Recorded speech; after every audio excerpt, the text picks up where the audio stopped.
What's up, guys? We are back. It has been a while, but excited to have this episode with Adam Steele from Pinnacle Health and Performance. We've had him on recently, or not recently, actually, over a year ago, man. And lots have changed in both of our lives, huh? Yeah. And getting back on to talk about some topics of optimizing health, performance, longevity, and some other maybe things that hopefully trigger people to engage and say, what the fuck? Right.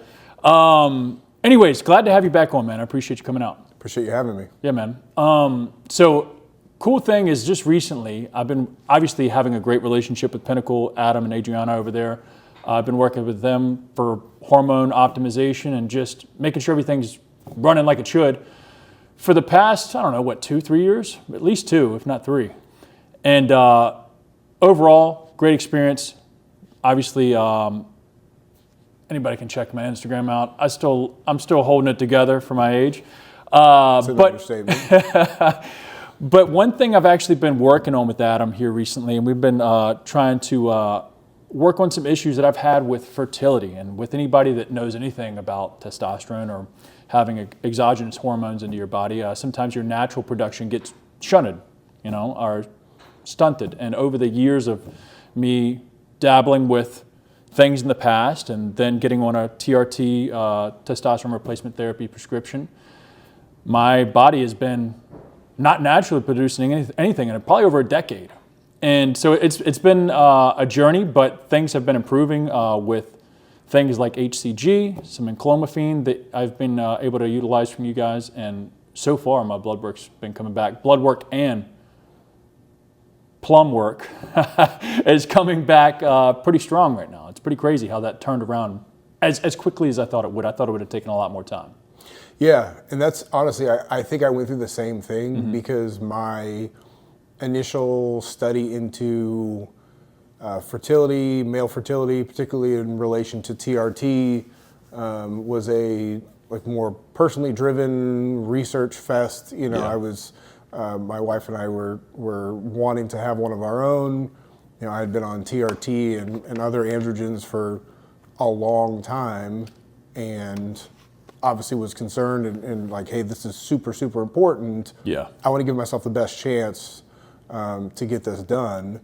And so went through all the research talking about, you talk about pituitary signaling, because, when you have exogenous hormones in your body, your brain's like, oh, we're okay. And so your pituitary sends less, signal, LH and FSH, to your testicles to produce testosterone and sperm. And so, when you're on TRT or other androgens, you are absolutely going to negatively affect your fertility. But for most people, it's not a completely shutting the doors, deadbolting them closed. I was about to ask. It can be rebounded. And I think I was surprised at how quickly my numbers rebounded. After, like you said, you get to the point where your body hasn't produced anything or very little of anything in over a decade, and you're like, is this going to wake up like I hope it does? Yeah. And honestly, for most people, it rebounds a lot faster than they would think. Both times I've been through a fertility protocol, my wife was pregnant like almost exactly at the 3-month mark. That's wild. That's quick. Yeah. So, and there's obviously a lot of factors that play into that, but HCG and enclomiphene can do wonders. It's wild, and also goes to say, the saying isn't true: if you don't use it, you lose it. Right. For some things, but it is wild that you could take something like that and it just bring your body or your testicles, your plums back to life like that, especially being so dormant for so long. I just didn't expect it to. I thought it was just like, all right, I'm kind of shooting at the dark.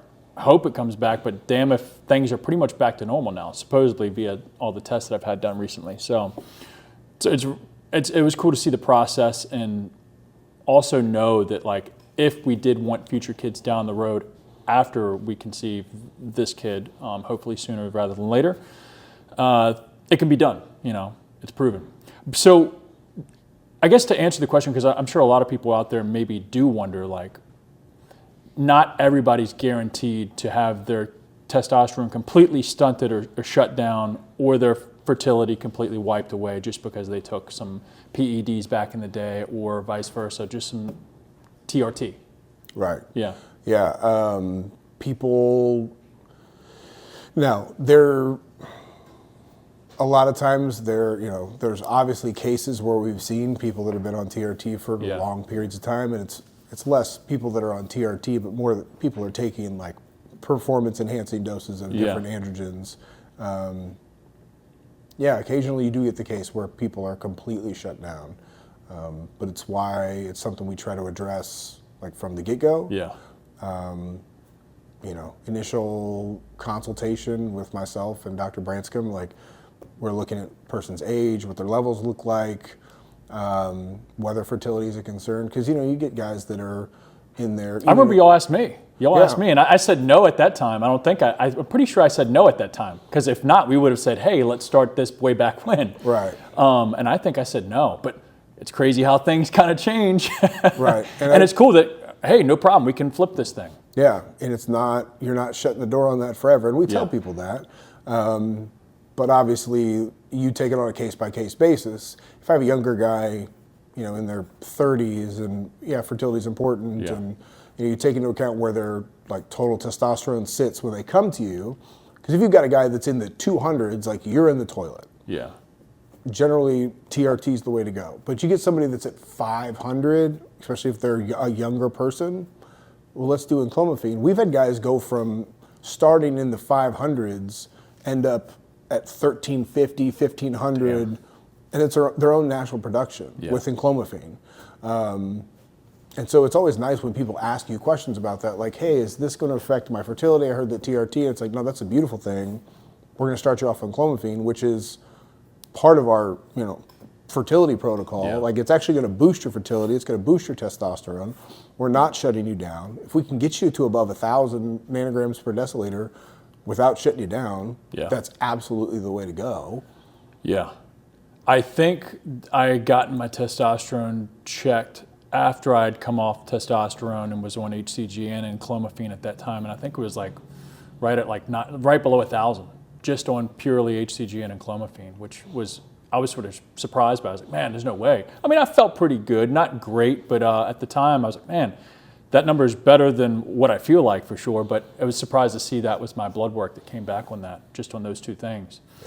But then you always have that counter case where you get the guy that's in his early 40s, but he's had a vasectomy, he and his wife are done having kids, and it's like, then let's just do TRT. 100%. It's easier to keep your levels stable, instead of having to take a pill every day, just 2 shots a week.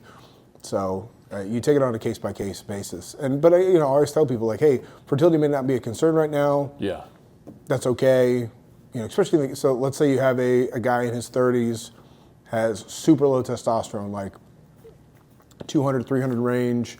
TRT might be the way to go, but if he says, hey, fertility may become something that's important to me down the road, you can do things like, low doses of HCG periodically, just to kind of like, hey, you guys remember what you're doing, kind of waking your testicles up every once in a while and saying, like, you guys remember how to do this. Like, I was about to ask that because I've heard on the interwebs of people, even back in the day, like a decade ago, people that were running HCG along with their cycles and or TRT that they're prescribed kind of year round. Is that a weird thing to do? Year round is probably overkill. Maybe I just didn't take into consideration that maybe it wasn't year round, but the way they were talking was like, oh, when I ran my testosterone, I kept the HCG going, so I didn't have to worry about a huge rebound afterwards. Yeah, and it's not all that uncommon for guys to do that and run it year round. What a lot of people forget is that HCG in and of itself over long periods of time is suppressive. Got it. Because it's mimicking luteinizing hormone. And so anytime you're like replacing something, and clomiphene works in a different way. And clomiphene's a really cool medication to talk about because in your brain, your hypothalamus, you have estrogen receptors that act as sensors and monitor the amount of circulating estrogen in your body. Yeah. And clomiphene will bind to those and blind them. And so your brain freaks out and goes, where'd all the estrogen go? This is a problem. We need more. But your body makes testosterone from estrogen. And so the result is your pituitary gland dumps a whole bunch of LH and FSH signaling to your testicles and says, hey, you guys need to make more testosterone because we need more estrogen. And so instead of HCG, which mimics luteinizing hormone, and clomiphene is basically feeding your brain false data and tricking it into producing more testosterone. Got it. Okay. That's cool. Is enclomiphene something that can be run long term though? If somebody's like, let's say for example, there's a lot of people that are just scared of needles, don't want to inject themselves, blah, blah, blah, which, whatever. I guess when I was younger, I was afraid of that, but fortunately I went through a paramedic program and I had to stab myself quite often, so it became an easy thing. But for people that are scared of that, like, is enclomiphene something you could run long term? Absolutely. Yeah. And we see guys, we've had guys that have been on it for half a decade now. Damn. Okay. And people ask about side effects. I was about to ask the we next. really don't. Yeah. What I always tell people is the side effects that you should be on the lookout for with enclomiphene are the same that you'd be on for testosterone. Mild acne, estrogenic side effects. Generally, don't see that. Yeah. Or things like higher hematocrit from the extra red blood cell production. Generally, we see that much more prevalent with exogenous testosterone use and not enclomiphene. Yeah. And then you always have to address, because people have heard of Clomid and they've heard Clomid horror stories. Enclomiphene and Clomid are not the same thing. They're in the same class of medication. One is basically enclomiphene is basically an improved version of Clomid. Clomid is a mix of two stereoisomers, so zuclomiphene and enclomiphene. Zuclomiphene is what they found to be responsible for what caused a lot of the side effects that were traditionally associated with Clomid. And enclomiphene was the isomer that was generally producing most of the beneficial results, the increase in testosterone, the increase in sperm production. And so they were like, hey, let's separate these and get rid of this side that's dragging us down and just keep the good half. Yeah. And so it was greatly improved upon. So you get people that are like, well, I've taken Clomid. It's like, that's not what we're doing here. That's what I remember when we first started talking about it, I was like, oh, I kept calling it Clomid, but you were like, enclomiphene. I was like, maybe that's like a name brand of it or something like that.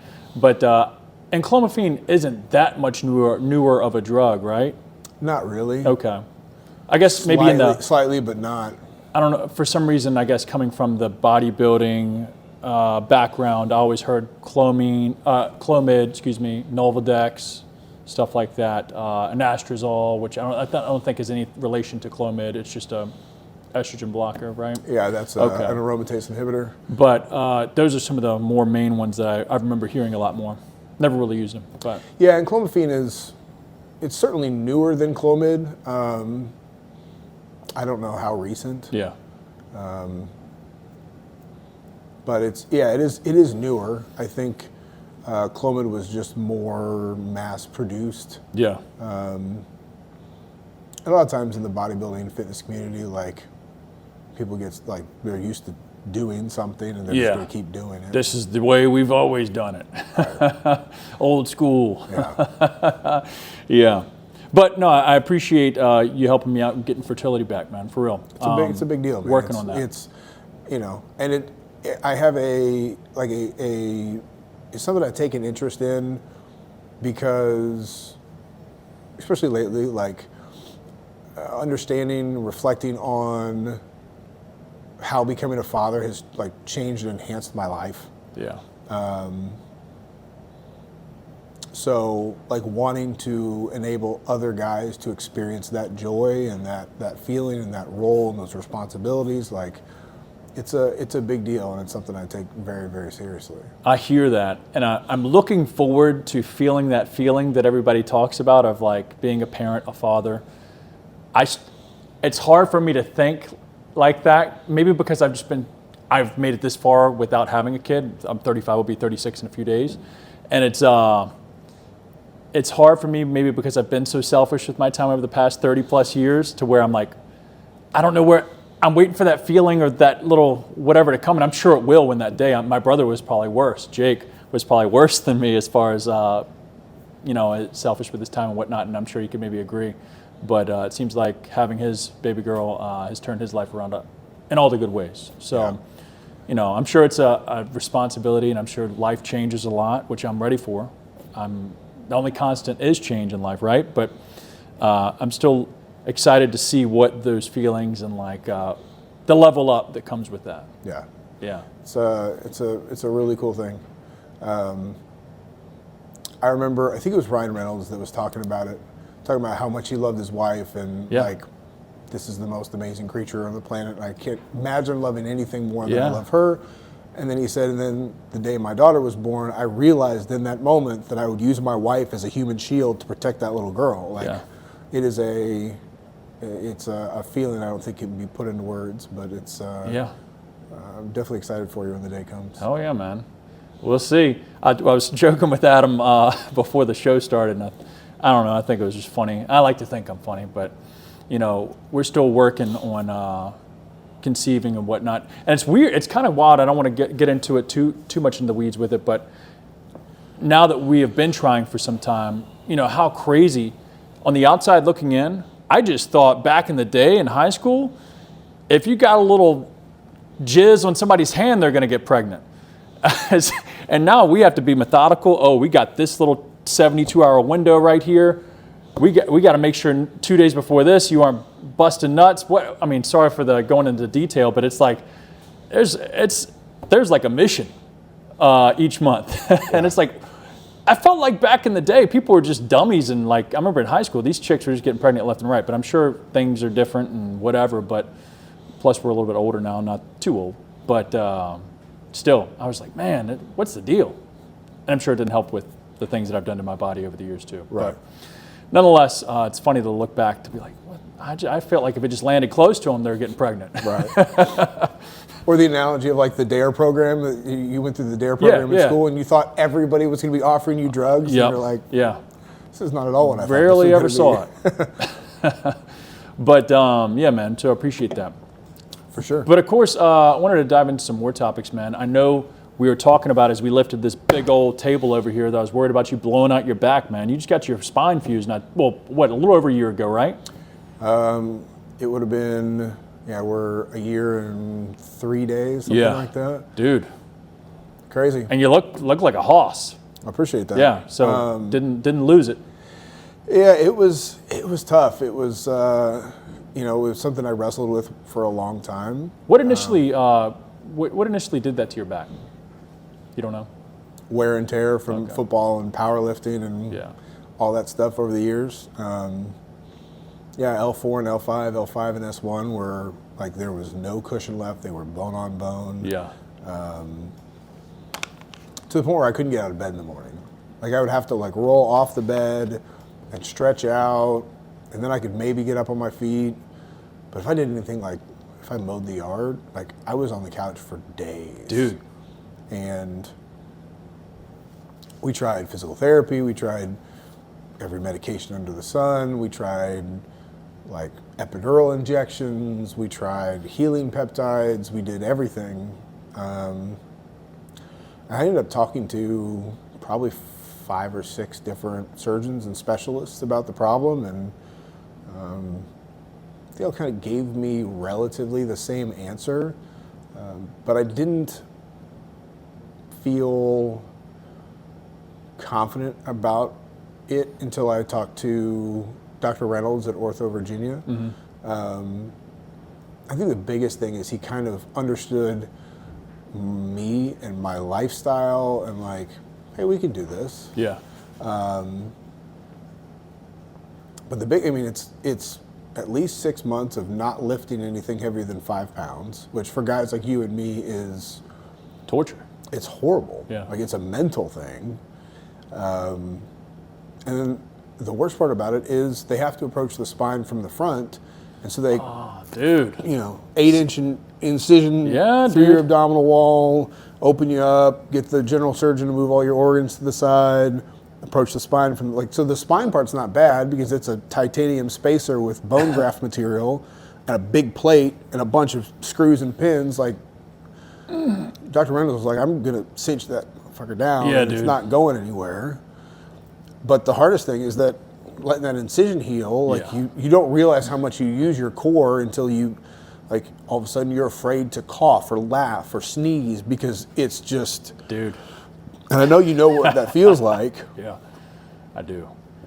But It's brutal. that's power to you for getting, I mean, obviously you got to do what you got to do, right? Like if your quality of life is like fucking super hindered like that, it's like, I would be afraid to get something done to my back at all. You hear horror stories of like, oh, don't touch the back, don't touch the back, you know, do anything but get surgery on your back type of deal.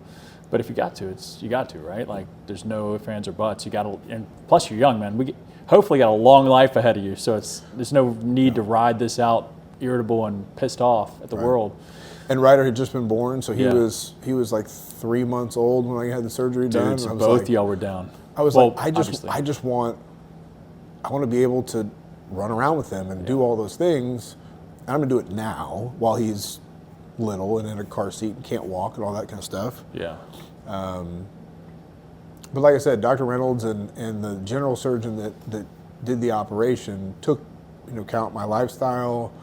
The general surgeon, when he sewed me up, he goes, I put like 2 extra layers of sutures in there because they're like, hey, this guy's gonna push his recovery and we need to like cinch this thing down so he doesn't bust it open. Yeah. And so, and it was, the first 6 months were obviously rough, but getting back into it, taking things slow, try to do things the smart way and not push it. But, you know, like I said, when we were moving the table, like I thought I was never going to be able to squat again. Yeah. And now I can do 365 for sets of 5, slowly controlled, full depth, like no bouncing, no rushing, just, and that feels good. It's crazy how much like the body can adapt, even with having how many vertebrae fused? 2. 2? Even with having 2, I mean, I'm sure just 1 is enough, right? Like to feel a difference, but like to be able to still move and figure out the mechanics to still be able to do like a free weight compound movement like a squat, or I'm sure you probably don't deal with deadlifts or probably don't want to. They're not worth the risk. But you know, to be able to do something like that, which takes even more mobility than a deadlift, a squat, a back squat, it's crazy how much a body can still adapt and get stronger and just figure out how to move, like with a new mechanic. And that was the interesting part, because when I talked to him, he goes, you have to, because I was like, is this going to, that's what everyone told me, is it's going to reduce your mobility. I would assume. And then Dr. Reynolds goes, no, understand something. You have no cushion. You're not like some people that have like, there's not a lot there. He goes, there's nothing there. You just bone on bone. He goes, you literally have bones sitting on top of each other. They're not moving. He goes, your vertebrae already act like they're fused. He goes, you're not going to notice any difference in mobility. I think it'd probably be better. Well, obviously. Well, yeah, because he goes, well, technically now you're like 7 millimeters taller, because they, put a spacer. Because what happens is you have nerves that come out, on the sides of the spine when all that space is gone. Yeah. Those nerves get pinched, and that's what was causing all my pain. And so all of a sudden they restored the disc height, so those nerves aren't being squeezed. And it was like, oh, it's like you have a gorilla sitting on your chest and it gets off, and you're like, oh shit, I can breathe now. I bet. Like, and honestly, if I have done the things I'm supposed to do, my back doesn't hurt at all. Yeah.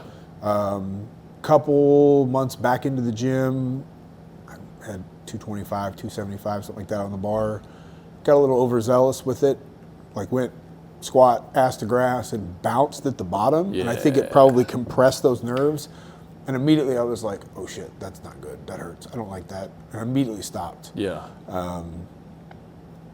But if I'm doing what I'm supposed to be doing, I'm pain-free. Hell yeah. I can't say that about all my leg workouts, because I do legs with my wife. Yeah. Jesus. Like, I told Sean this the other day. You ever work out with somebody who's just like inconceivably strong, and you have to find another gear to keep up with them? Yeah. That's my wife. Oh, dang. It's been a while, but yeah. The whole time we do legs, because we walked in the gym a couple weeks ago, and she's like, we're going to do sets of 20 and 25 on everything. Oh, God. I'm like, why? That sounds awful. Yeah. I mean, is it the best recipe for hypertrophy? Yeah. Yeah. Does that mean I want to do it? No. Fuck no. But I find that when I'm working out, I'm doing legs with my wife, and she'll go first, and she'll do a set, and I look at it, and I'm like, I was going to do 5 pounds more than that. I can't now. Well, now you can't. All right. I'm 100 pounds bigger than she Somebody's is. watching. I'm like, fuck. Yeah. Like, she's always, you know. That's dope. She's been through 5 surgeries, looks Yeah. like a supermodel, and squats 270 pounds. Like, she's a Damn. fucking unicorn. Yeah. So, but she's just ridiculously strong. It's just a whole different level of strength. So That's sick though, man. That's dope. No, it's been a while. I mean, I trained by myself for almost for a long time. Like the past few years, I've been training by myself. So I wish I had somebody to have to like drop down a gear and get out of like cruise control per se, because it's tough. It's tough to push yourself, like especially when you're in a gym with not many people coming throughout the day. It can be tough, so you have to sort of just call yourself out here or there. But I'm sure going for 20 reps, I'd be like, nah, phone's calling, I gotta go. yeah, she was like, we're gonna start with hack squats. I'm like, oh, this is awful. Yeah. Like, this is not what I want to be doing right now. But getting back to your squats and stuff and pushing it, and you know your journey back, your recovery, it's cool to hear that at least you know you still have it in you to like that spark or that drive. You know, you said you sort of push the threshold a little bit, but you don't know where your limits are until you kind of tickle it a little bit, especially like, you know, you realize, oh man, maybe I shouldn't have dropped down to that squat too quick, but you know, you realize like, all right, touch the hot stove once, let me not touch it again. Right. Yeah. Yeah. But at least I tickled it to know where it was. Right. Yeah. And I think guys like you and I spend a lot of times, like our younger years, Oh yeah. feeling like we're bulletproof. Yeah. And it comes, you know, you get older and you realize real quick, like, I am not. Much as I like to think I am. It's wild, dude. Like, I guess the past year has been a little bit different with me being inconsistent with testosterone and whatnot. So I've noticed a big drop in recovery and just overall energy and just gung-ho-ness. But even as I've just aged, I've just noticed, my brain sometimes is like, yeah, let's go for it. But then I'm like, I've been here before. Yeah, I'm gonna end up tore up after this, so let me not. I try and think of it long game now, man. I hate to say it, like, because it sounds like, oh, he's just being a pussy, but I just try and think, if I can just keep myself in the gym as long as possible, you know, whatever keeps me from getting sidelined,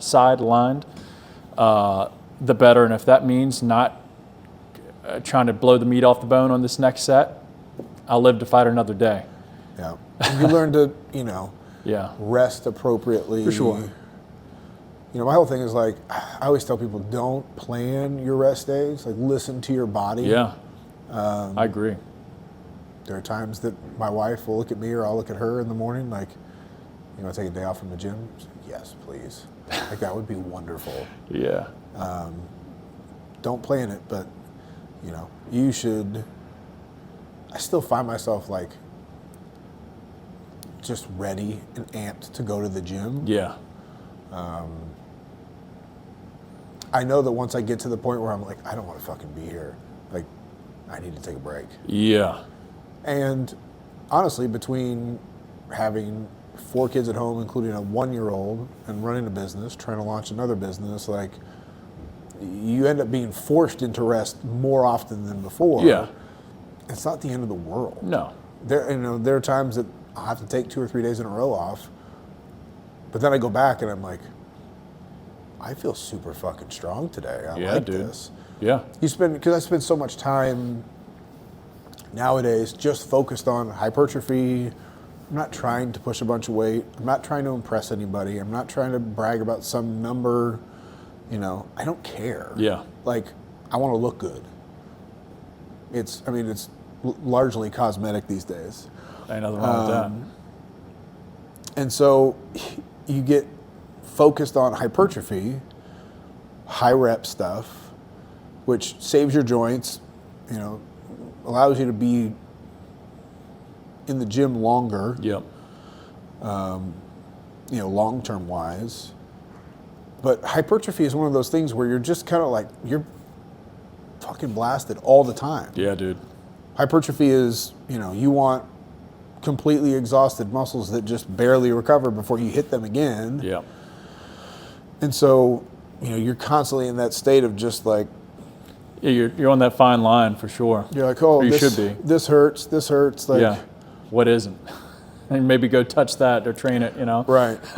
And then But then you're forced to take 2 or 3 days Yeah. off, and all of a sudden you're like, oh wow, like Oh yeah. I feel good today. Yeah, I mean, I believe in some solid rest days, for sure. And especially people that are, on the topic of some people I'm sure that are watching this, listening to this, but even you and myself included, like,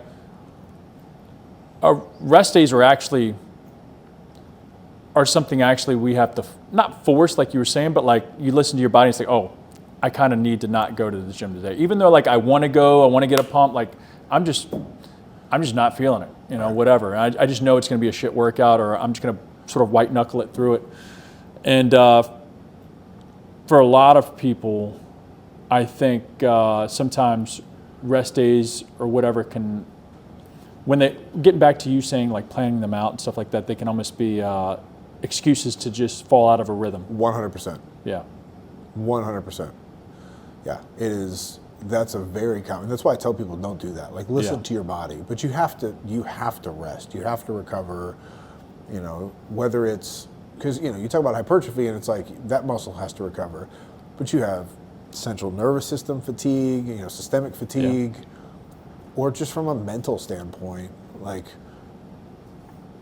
There are days that the best part of my rest day is not the fact that I didn't go to the gym, and that's obviously a benefit, but the fact that I get to sit on the couch with my wife and I get some work done, or we'll watch Netflix or body cam footage or something stupid like that on YouTube and laugh, and like reconnecting with my wife in that moment is a mental thing. Yeah. And it's wonderful, and it's one of the benefits of, being a business owner and being able to be at home, that I get to play with my son.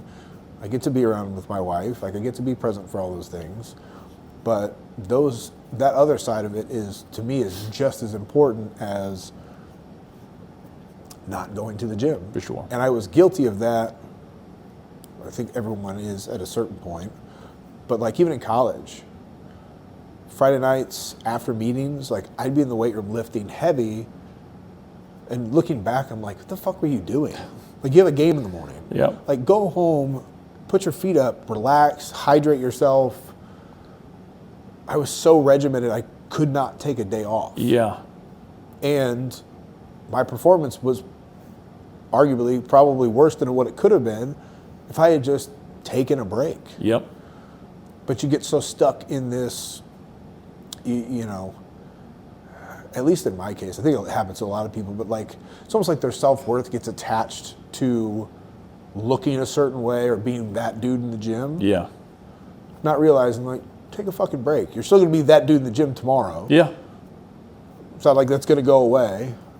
There was a finesse, and it still can be, just like you. I'm not addicted, but it's so much part of my daily, like, process and who I am of exercising, being a coach on top of that, but just more so a personal standard of knowing that I work out, I exercise, I train. So I train almost, not every day, but like, you know what I'm saying? I take a day or two off a week for the most part, but it's so ingrained that like, oh, wake up, all right, gym, all right, work, next thing, whatever little errands and whatnot. It's just so ingrained, like it's almost like brushing my teeth, like, oh, go train. Because for me, I train first thing in the morning, and I knock it out before work. But nonetheless, it's so much of a part of my process.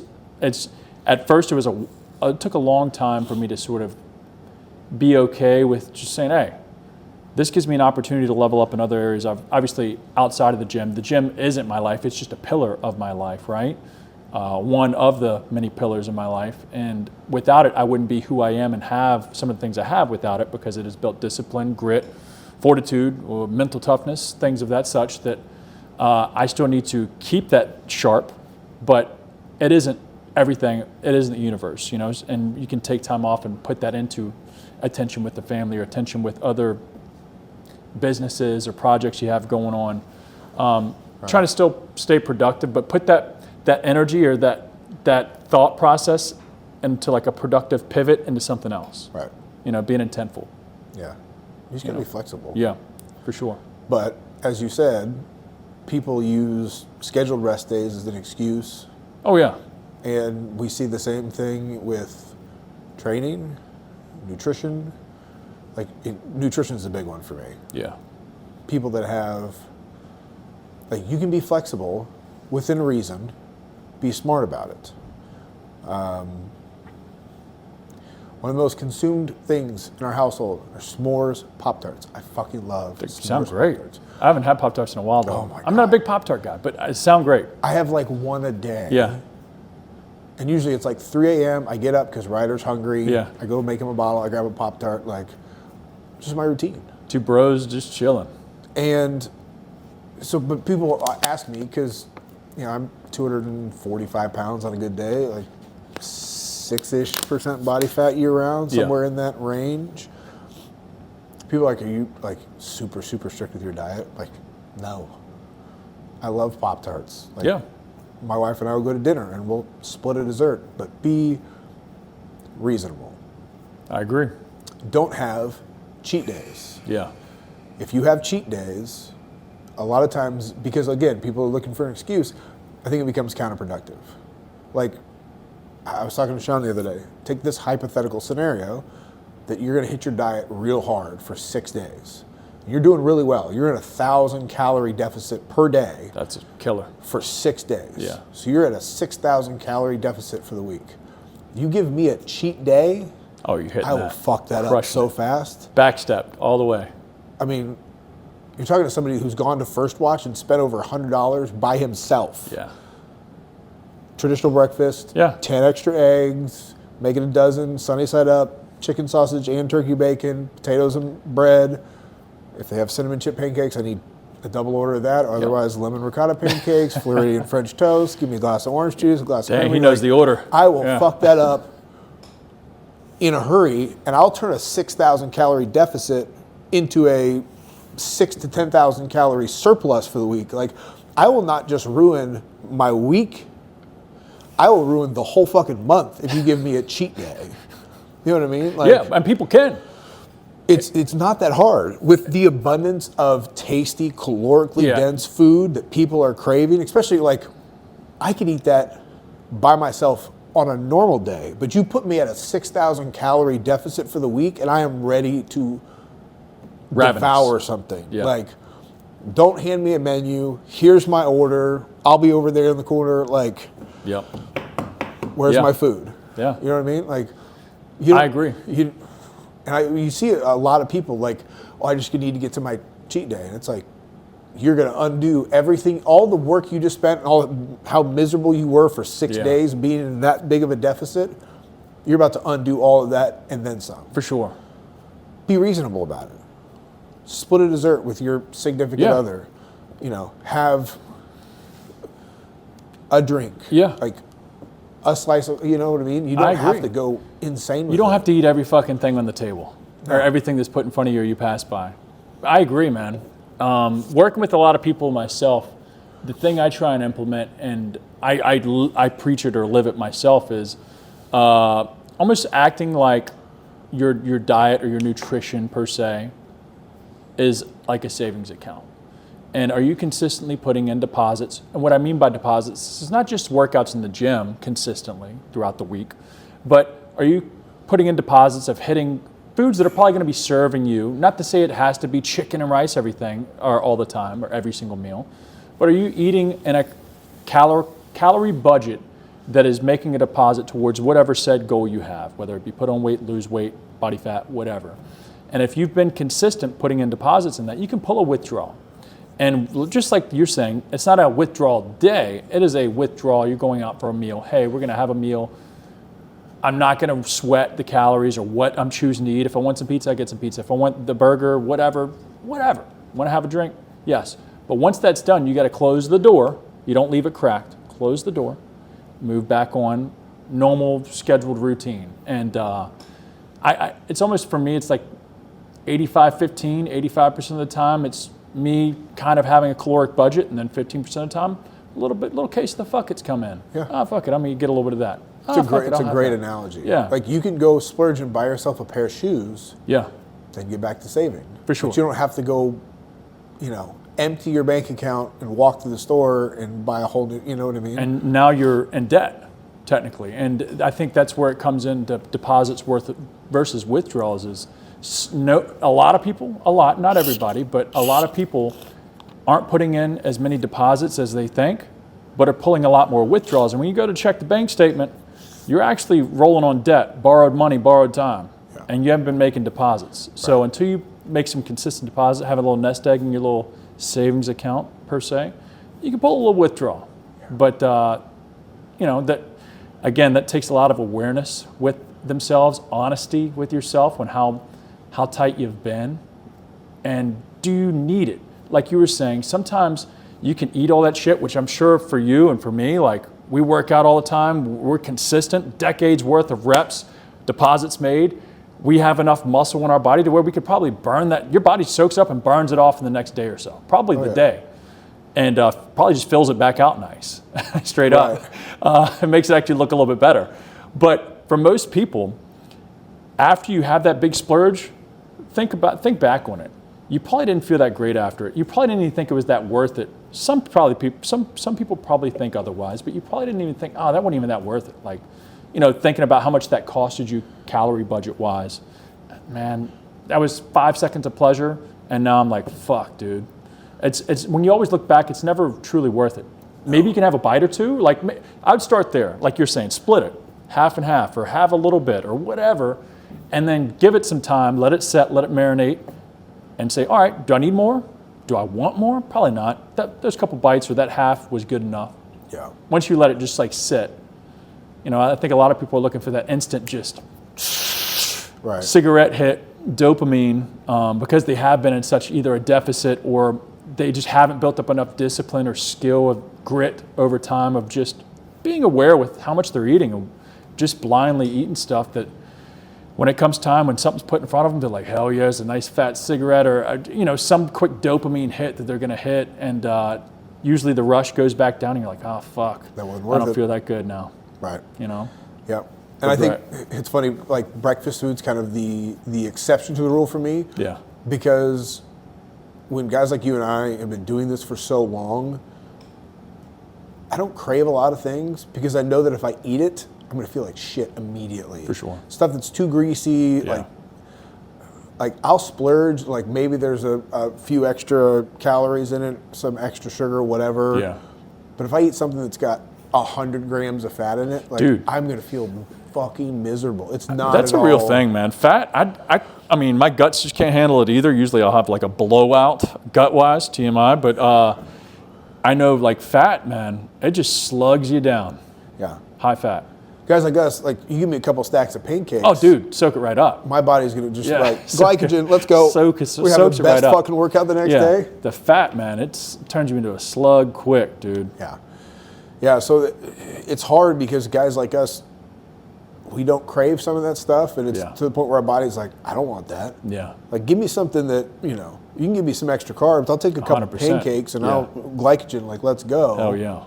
But you start putting really like bad shit in your body, and our bodies are like, what the fuck are you doing? Yeah. We don't want this. And it's wild that most people don't know what they don't know, and they haven't ever been consistent enough or disciplined enough with learning about food and what foods sort of fuel their body better than others, to where they haven't ever had that enjoyment or that process of, like you're saying, going for that splurge of extra additional carbs or sugary foods, which on the outside, you're gonna eat those donuts or those Pop-Tarts? Oh. And you're like, no, my body's actually gonna probably soak that up and use it pretty quickly. Right. Pretty quickly, because over time I've developed a sense of awareness about like what my body utilizes better and whatnot. And everybody's bodies digest foods different, but typically for most people, if you can keep the fats low and carbs moderately high, you can get away with eating a lot of food or a lot of sugar and carbs and still have low body fat. Hence, looking at the specimen right here across the table, so, but nobody's I guess given themselves enough time to acclimate to a diet of pulling fats back like that and getting away from the typical like, high fat, calorically dense foods. Typically calorically dense is high fat. Fat yields more calories than carbs and protein. So it's just, everything's a lot, and fat tastes good. For most people, it does taste good. Fat and sugar, salt tastes good. So, and that's when you get into, that's the worst combination. The trifecta. When you have high fat and high carbs and high sugar. Yeah. Because it's just, sugar's going to cause an insulin spike. Yeah. Fat, that's the worst Yes. thing that you can do is eat those two together. I remember my wife put a meal plan together for somebody, and she was like, "When do I get a cheat day?" I'm like, "You haven't even been on your diet for 2 weeks. Like, you just got behind the wheel of a car for the first time, and you want to go race around the Nürburgring? Like, Yeah. you need to shut up and sit down and do what you're supposed to do for, a couple of months, and then we can talk about this." But it's Yeah. like, 100%. when do I get my cheat day? You haven't earned one yet. Yeah. 2 weeks? Like, come on. And it's weird, man, because I wish I could give some advice on people to push through that. I guess time, you eventually get used to it, and that feeling subsides of oh, I need to cheat, or I need that bullshit food, or whatever the hankering is that's in your brain. But I just know that there is a tough point in time where you have to break through a certain time period of those feelings start to subside. Do they go away? No. I'm sure you still pass by stuff like, man, that looks pretty good. I could use a little bit of that right now. But again, it comes back to thinking long term and not short term emotion. Right. Which is tough. We all have emotions. We're human, right? And it's like, fuck today. The boss sucks. I had this thing blow up in my lap. I deserve that bullshit, man. I had a long day. And typically you don't. You deserve to be consistent. Right. Yeah, if you have a whole bunch of shit going wrong, the last thing you want to do is ruin you. Fuck it up more. Yeah, right? No, keep things together. That's something I've had to talk with a few people in my group that are very green to learning about food, as far as somewhat tracking foods, just having a caloric budget for the day, and learning of foods that yield higher in protein, keeping it simple for most people that are that green within my group. And not a lot, but there's a few people within the group that came from a background of being overweight because they used those emotional spikes throughout the day to say, the day was shit. I deserve this. I deserve to go out and get this drink and appetizers and full course meal, the blowout. And it's like, you're losing happiness in the same place you're looking for it, right? Right. You're pissed off, you're upset, you're sad because of the day, whatever. You're going to look for happiness in that food, but then that food ultimately made you fat, overshape, feel like shit, and it's like a negative feedback cycle, and you're feeding that negative feedback cycle with those emotional triggers like that. And if you could think just past tonight, yeah, today sucked, but tomorrow's going to be better, or it has the chance to be better, right, if I look at it that way. Right. Let me try and finish the day off doing something that's going to serve me of tomorrow, and plan for tomorrow to be a better day. And it's tough to look at that in the moment. I'm sure it is. And for some nights, I'm not perfect. I'm not human either. But you have to think of, what is the person of tomorrow going to think? The future version of myself, what is he going to think? Is he going to be happy that I made that decision or not? Yeah. It's tough to have that awareness, though. Plus, I guarantee you, if you go home and eat the right shit, yeah, probably going to feel better in the morning, too. 100%. Yeah. Going and splurging and doing all this, like you said, probably not going to benefit you in the long run. You're probably going to regret it in the morning. Yep. And then you started the next day off in a bad way. And you're already starting, your day is already off to a bad start. Yeah. You're just, it's just going to get worse from there. But overall, I think for most people, if you can just try and, like you said, do like an 85-15 split, or just having the bulk of your days just be like, hey, let me at least stay within a budget, and then, hey, I can afford those withdrawals, those fuck it's, Right.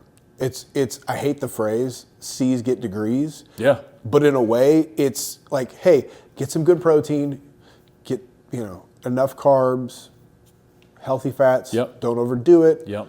As long as you're in the ballpark, you're in pretty good shape. You know what? One other thing, man, and it's something I've had to talk with a few of my clients here recently that have had trouble hitting protein, or getting their protein numbers up, because they just have, again, some people that join my group are very green and haven't ever tracked a food in their life or know what has protein in it. Where protein come from chicken only? That's what they see on the internet type of deal. It's like, no, it's almost everything you eat. There's trace amounts in everything. But trying to bump some of their protein numbers up, and once we actually get their protein up a considerable amount where they probably should be, at least for their goals of putting on lean muscle mass, trying to starve some body fat off, and to support their goals in here, they're like, damn, I'm actually full. When I'm actually hitting the goals that are getting close to those things, I call it horseshoes and hand grenades, getting close to the protein goal, getting close to the carb. It's not about being to the T. If we're just close, just like a grenade, you throw it close enough, it kills it, you know? Right. You win. But once they start eating enough protein, they're like, damn, this is actually a lot of food. And I thought it's a lot less calorie than what I'm used to eating, but there's so much protein in it. I'm actually stuffed. It's like, all right, well now we're cooking. Right. Now we're doing something good. We aren't filling those empty ass calories up with bullshit. Yeah, take out some of that fat and replace it with protein. Hell yeah. Shocked. Like you're gonna you're beg. eating the same volume of food, but it's the caloric. You want me to eat all that? Yeah. We hear that all the time. Yeah. It's like, it's actually more food than you'd think if you're putting the right stuff in your body. Yeah, and you don't know what you don't know. I was once there too when I first started, but if you don't know, reach out to somebody. You know, don't just like, you know, obviously with things nowadays, you got ChatGPT, dude. Like there should be no excuse. Right. I mean, I'm a dummy and I've been using the hell out of ChatGPT, and it's been a lifesaver in some instances, but I mean, come on, 2025, almost 2026, get it together, guys. Right. But if you still need help, reach out to somebody. There's plenty of coaches and people out there that are willing to help get you started in the right direction. Yeah, and it should be addressed, especially since we're getting towards the New Year's resolution crowd, people that are getting into the gym for the first time. Yeah. Don't be afraid to look weak at the gym. I said this the other day, like, understand something. 95%, especially if you go to like a commercial gym, 95% of people are too self-absorbed or vain to give a shit about what you're doing. They're not paying attention to you. Most of the guys that are paying attention are guys like us, and they want help. Yeah. Like, they're 100%. stoked that you're there. Yeah.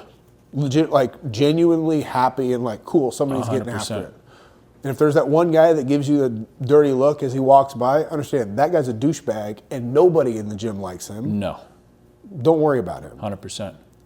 Like, show up, get out. Don't be afraid to ask questions. There's nothing more that fires me up because I don't go to a commercial gym often, so I don't see. But I mean, I see my clients too, and they get me fired up. That's a huge passion behind me. But when I do go to this, like Gold's or a commercial gym occasionally, and I see you can tell somebody that is newer. They're just sort of going through, trying some things. It does get me fired up because you see them pushing, and I remember myself back then of like, my eyes just getting opened, and it's like, damn, this is a whole new world. Like they're about to experience all those new joys of like newbie gains and just feeling themselves get stronger, and the confidence boosts back in the day. You know, they're obviously the confidence is still there, but like that initial like just good feeling about yourself, having a new rhythm, a new lifestyle, gets me excited, gets me fired up thinking about that for other people. The first time you notice a little extra muscle in the mirror, Dude, you put a shirt on and you're like, yeah, the shit's hugging the right places. I like this. You start to see that little bicep vein come through. You're like, oh, shit's getting serious. And see, for me, that is better than any cheat meal you could put in front of me. 100%. 100%. Not even close. Yeah. Not even in the same fucking realm. Yeah. And everybody that's listening to this, oh, it's not that serious. Get a bicep vein, and you'll be, you'll be locked in right here with us. Yeah. The cult. Join the cult. Get a good pump, and then like especially if you're at a gym that has good lighting, and like you stand there and you're like, I like this. Yeah. What's up, big dog? This is nice, right? Yeah. But that's better than any cheat meal you could give me. 100%, man. Yeah. Everyone says like, there's nothing that tastes better than donuts. Yeah. Being 240 pounds with abs, it's better. Trust me. And I don't mean that in like a look at me kind of way. It's just when you are big and lean and in shape, and you know it's a different fucking feeling. It's a standard. And again, going back to, I repeat it a lot, you don't know what you don't know, but like people that haven't ever gotten in shape or taken care of themselves or leveled up in any aspect of their physical fitness or health, like it's tough to have enjoyment and other things outside of food. Like so many people live with their enjoyment and pleasure through food. That's the only thing they have to look forward to, which is sad. Like I'm not trying to talk down to it, but it's sad that like people would choose that inanimate object of food, saying that has more weight in their life than like taking care of themselves, showing up better. Not to say we're all having to be, not everybody can be 240 pounds with abs, my guy.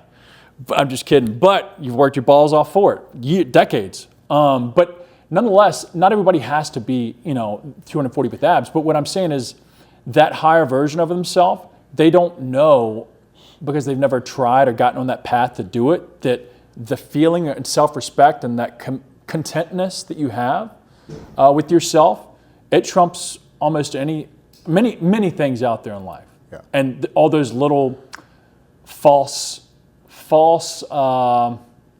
feelings that you'd get from, things, vices like food, alcohol. Alcohol is a big one. A lot of people look for confidence and happiness through that, and it fucking does the opposite. Well, that'll ruin shit a lot faster than cheat meals and cheat days. 100%. But drugs, any other addiction or vice, and the moment you can start putting all that, like, if you do have those issues or those vices pulling at you, the moment you can put the focus into building you, again, not saying you need to be a bodybuilder, but building you, the table flips, the script flips, man, and life becomes a lot brighter because it's things you can control. You can control your body. You can control what you put into it, what you drink, what you listen to, what you watch, shit like that, who you hang around with. Mm-hmm. And once you start to realize that, like, life isn't going to be rainbows and butterflies, no, but it gets a lot more, you begin to accept that, all right, there's a lot more in my control with my own happiness. Yeah. And contentness, and also that, like I said, that pleasure of going for these shallow things of food, drugs, alcohol, whatever, and going for the pleasure of, oh man, I'm leveling up. I'm addicted to self-development, self-improving myself. Right. And now I've turned into a 240-pound beast. Well, like you said, it's a great point to make, because people ask me all the time, how many days a week do you work out? How many hours a week do you work out? When I tell them, they're usually surprised. Uh-huh. Like 5 or 6. I was about to say. And again, I'm trying to look like a fucking action figure. Yeah. I'm not just trying to be like, people, there's this, I want to get into fitness thinking it needs to be an hour and a half, 6 times a week. Like, no. It's I spend 5 or 6 hours a week total in the gym for my goals to look like this. Yeah. If you go to the gym 2-3 days a week, 30 minutes a piece, and get after it, you'd be amazed at the amount of progress that you make. Dude, 100%. There's this misnomer or notion that you have to be at the gym for 2 hours a day, 5 or 6 days a week, and it's like, you don't, and you shouldn't. You should. If you're at the gym for 2 hours a day, 6 days a week, you're fucking up. Unless you're contest prep, a professional body, like don't. You're wasting your time. 100%. Probably detrimental. Most likely, yeah. I don't mean to stop you, but is my camera still recording? Yeah, you're good. Awesome.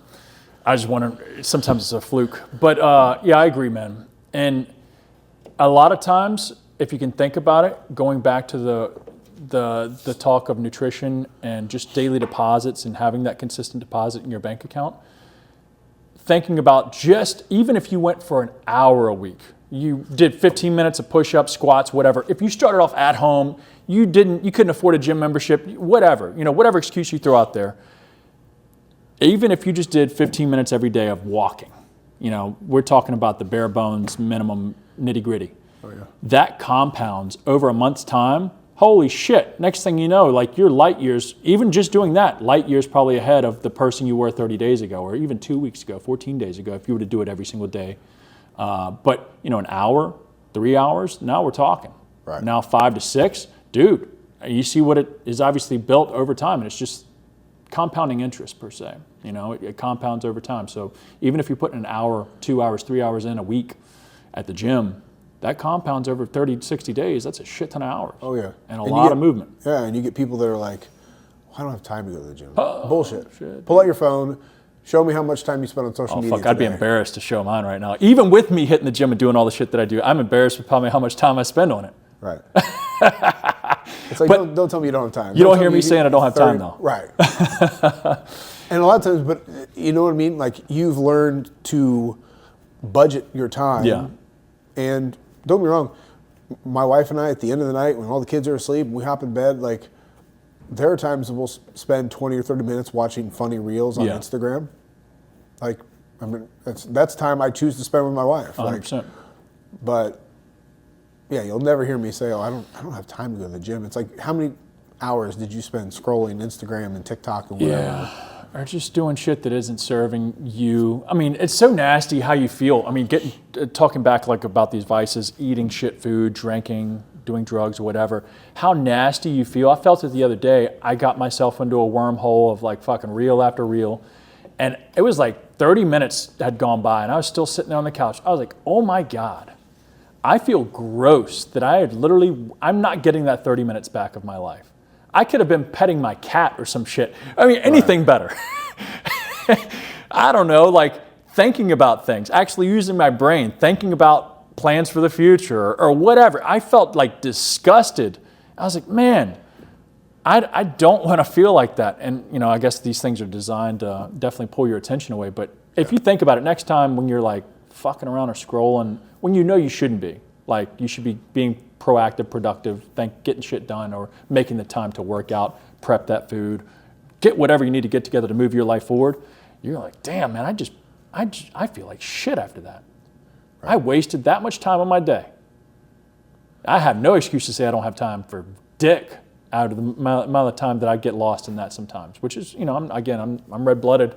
I can get caught in it. Oh, we all go through that. Yeah, but I find myself, because I'm not on social media, but yeah, power to you.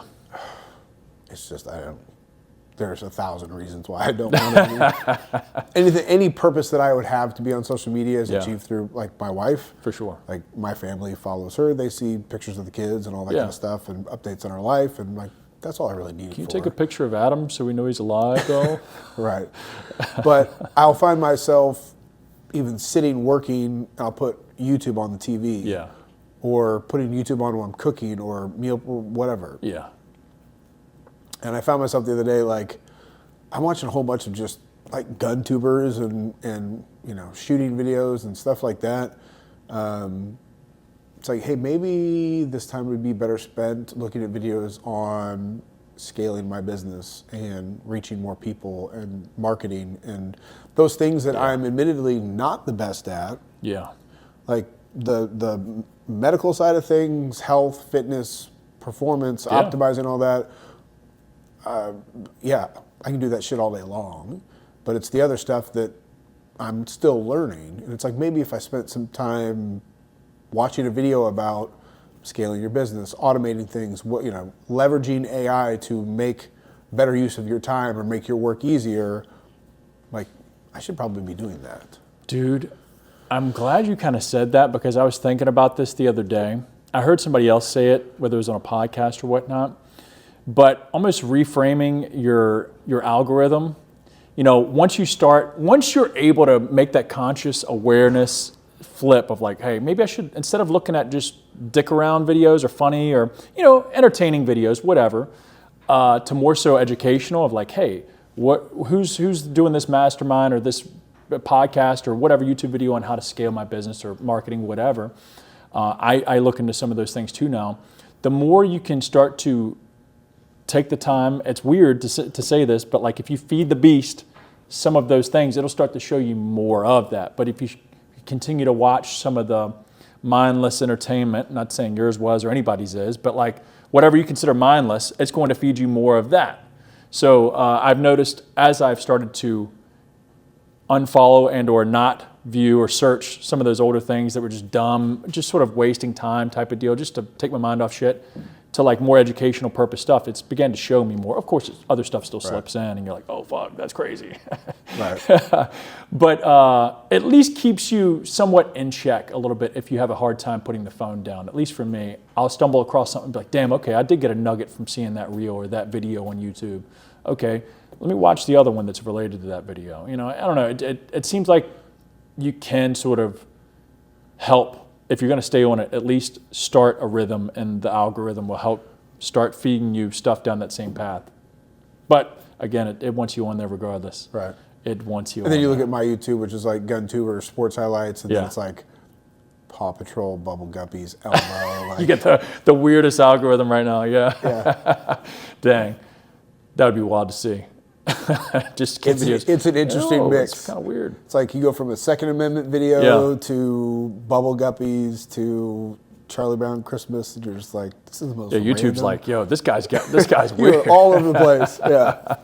Damn, that's good. But I guess wanted to talk a little bit about, because I'm definitely interested in it, switching gears a little bit about some recovery healing peptides and whatnot, and peptides in general. I have taken BPC 157 in the past, obviously one from you, and after my hernia surgery that I had recently, a little over a year ago, right before your back surgery, I believe. And noticed recovery pick up with that, especially having my guts intestines sort of spliced apart and whatnot during that surgery. I feel like it helped a lot boost recovery pretty quickly, especially starting to digest food and not have like crampiness and all that stuff going on with my digestive system. But definitely interested in learning about other peptides that can maybe help with either longevity or more so for the fact that my selfish needs right now is recovery. Right. You know, which I guess recovery and longevity go hand in hand in some aspect, you know. Yeah. If you aren't recovering, you probably won't last long. Right. But, you know, is there anything new or cool that is sort of up in the air right now? Yeah, so we just got the first bottles in, because we have BPC 157 in a arginate salt form, Yeah. which is a big deal versus like traditional oral BPC acetate. I remember I hit you up about that.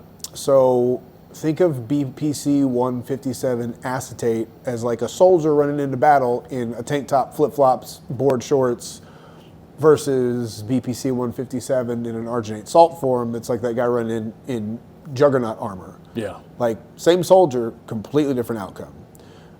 It's better when it comes to like buffering itself versus like changes in pH, because peptides are just ready to break down.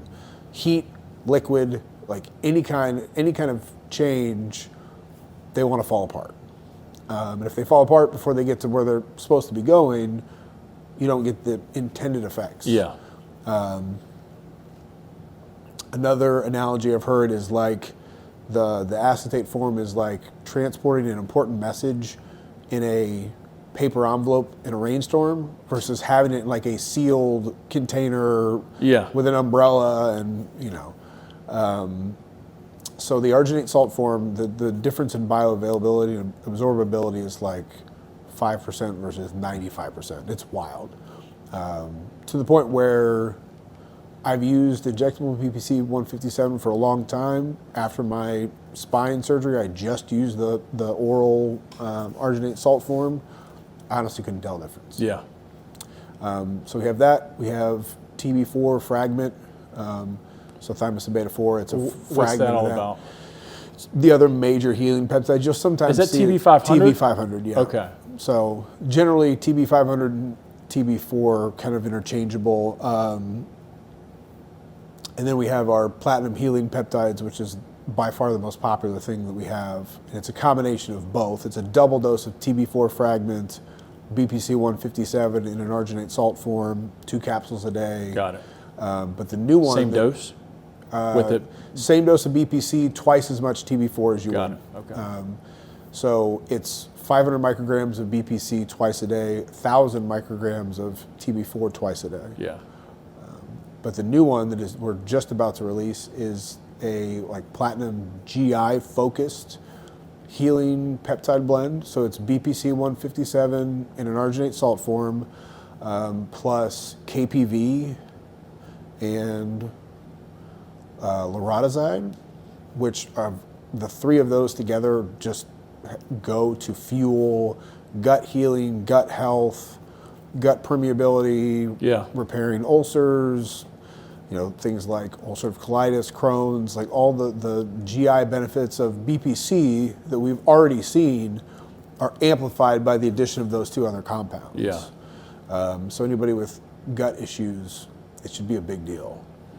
And what's wild to think, you know, I've always known this, or not always, but over the years known that like, obviously your gut controls a lot more than just digesting food. Like it has its own like brain of its own type of deal. Serotonin production, all that kind of stuff. Yeah, it's like, so you don't realize, if it's unhealthy or in an inflammatory state or like fucked up in some way, like your body's probably not performing or optimized as best as it could, even though you're still eating what you should or doing whatever, exercising, like thinking of the inside out of like, hey, let's try and improve from the inside out type of deal.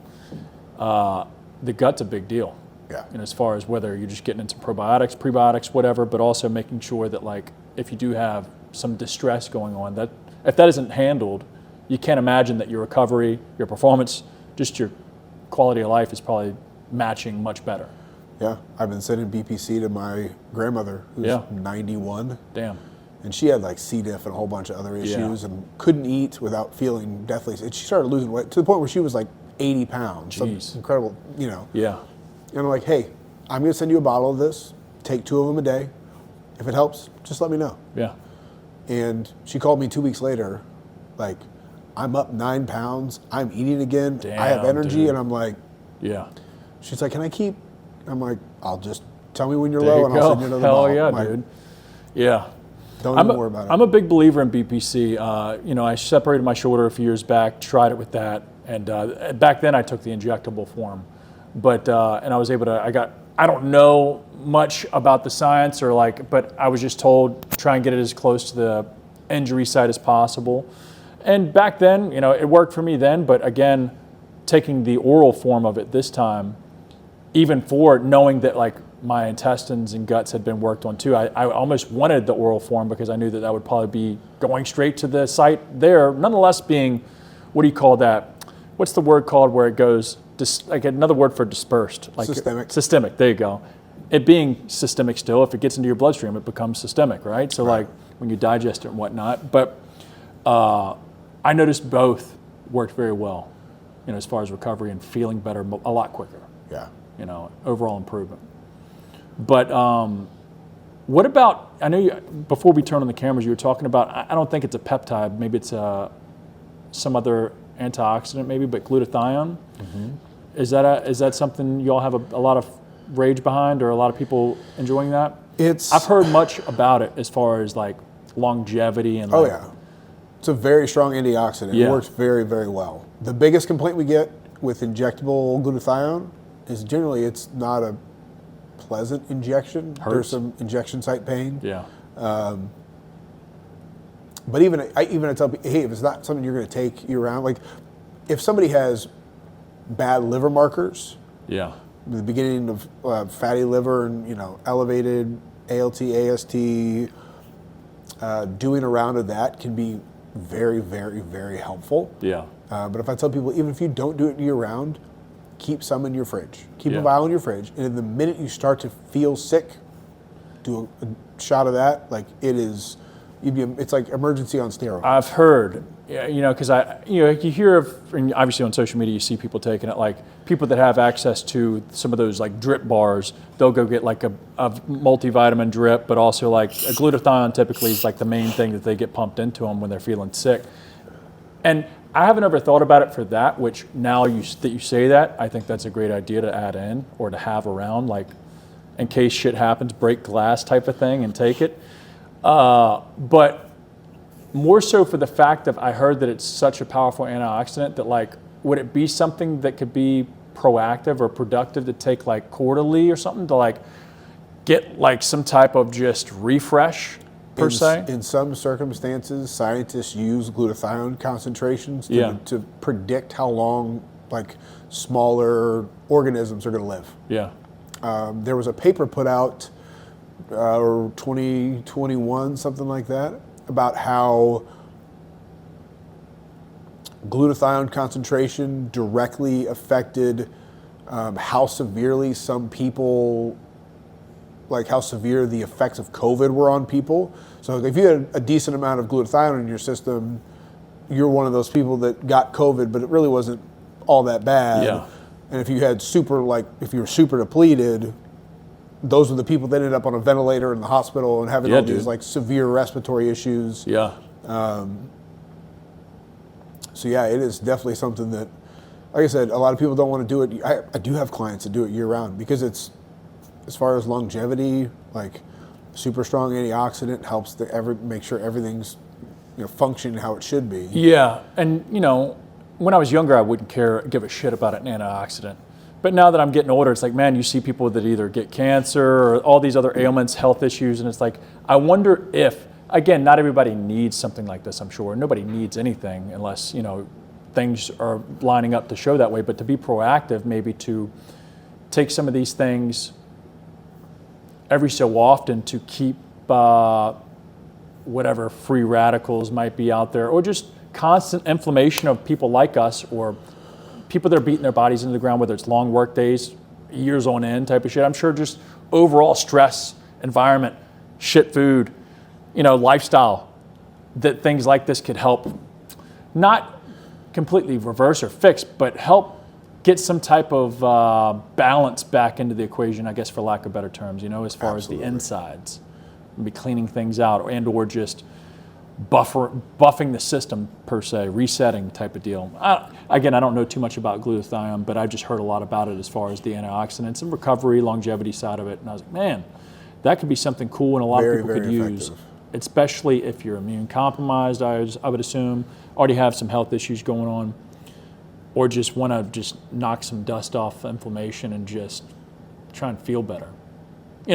But again, I think I'd be interested in trying that. Quarterly, twice a year, something like that. Too long, yeah. You could absolutely make an argument that would be very, very helpful. Because, I complain about this all the time, like medicine today is very reactionary. Yeah. It's like, hey, nothing's proactive. Let's be proactive and head this shit off before it becomes a problem.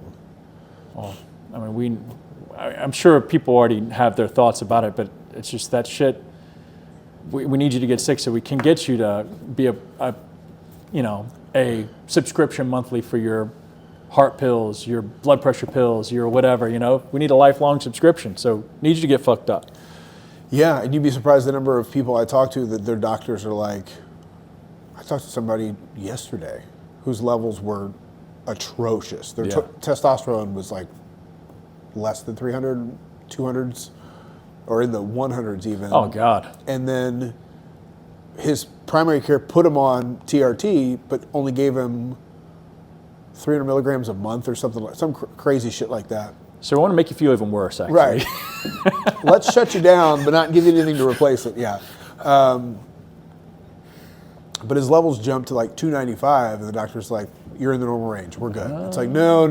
That's not where you should be. But all these doctors are so like, that's all I can do. I don't want to give you more testosterone. And it's like, these are the same doctors that are throwing SSRIs at people. Yeah. And it's like, you go throw like mood stabilizers and antidepressants at people until something sticks, but you're scared of testosterone? And of course your mood's going to be fucked up when you're feeling like a 93-year-old man. Right. Irritable, pissed off, sad, and no drive. My cat's got more testosterone than that. And he's got no nuts. Right. But that's crazy. That's no way to live. And it's like, you're going to be depressed and upset and angry and irritable with sleep disturbances and dude. Just pissed off from having zero libido. Like, what are we doing? Also, man,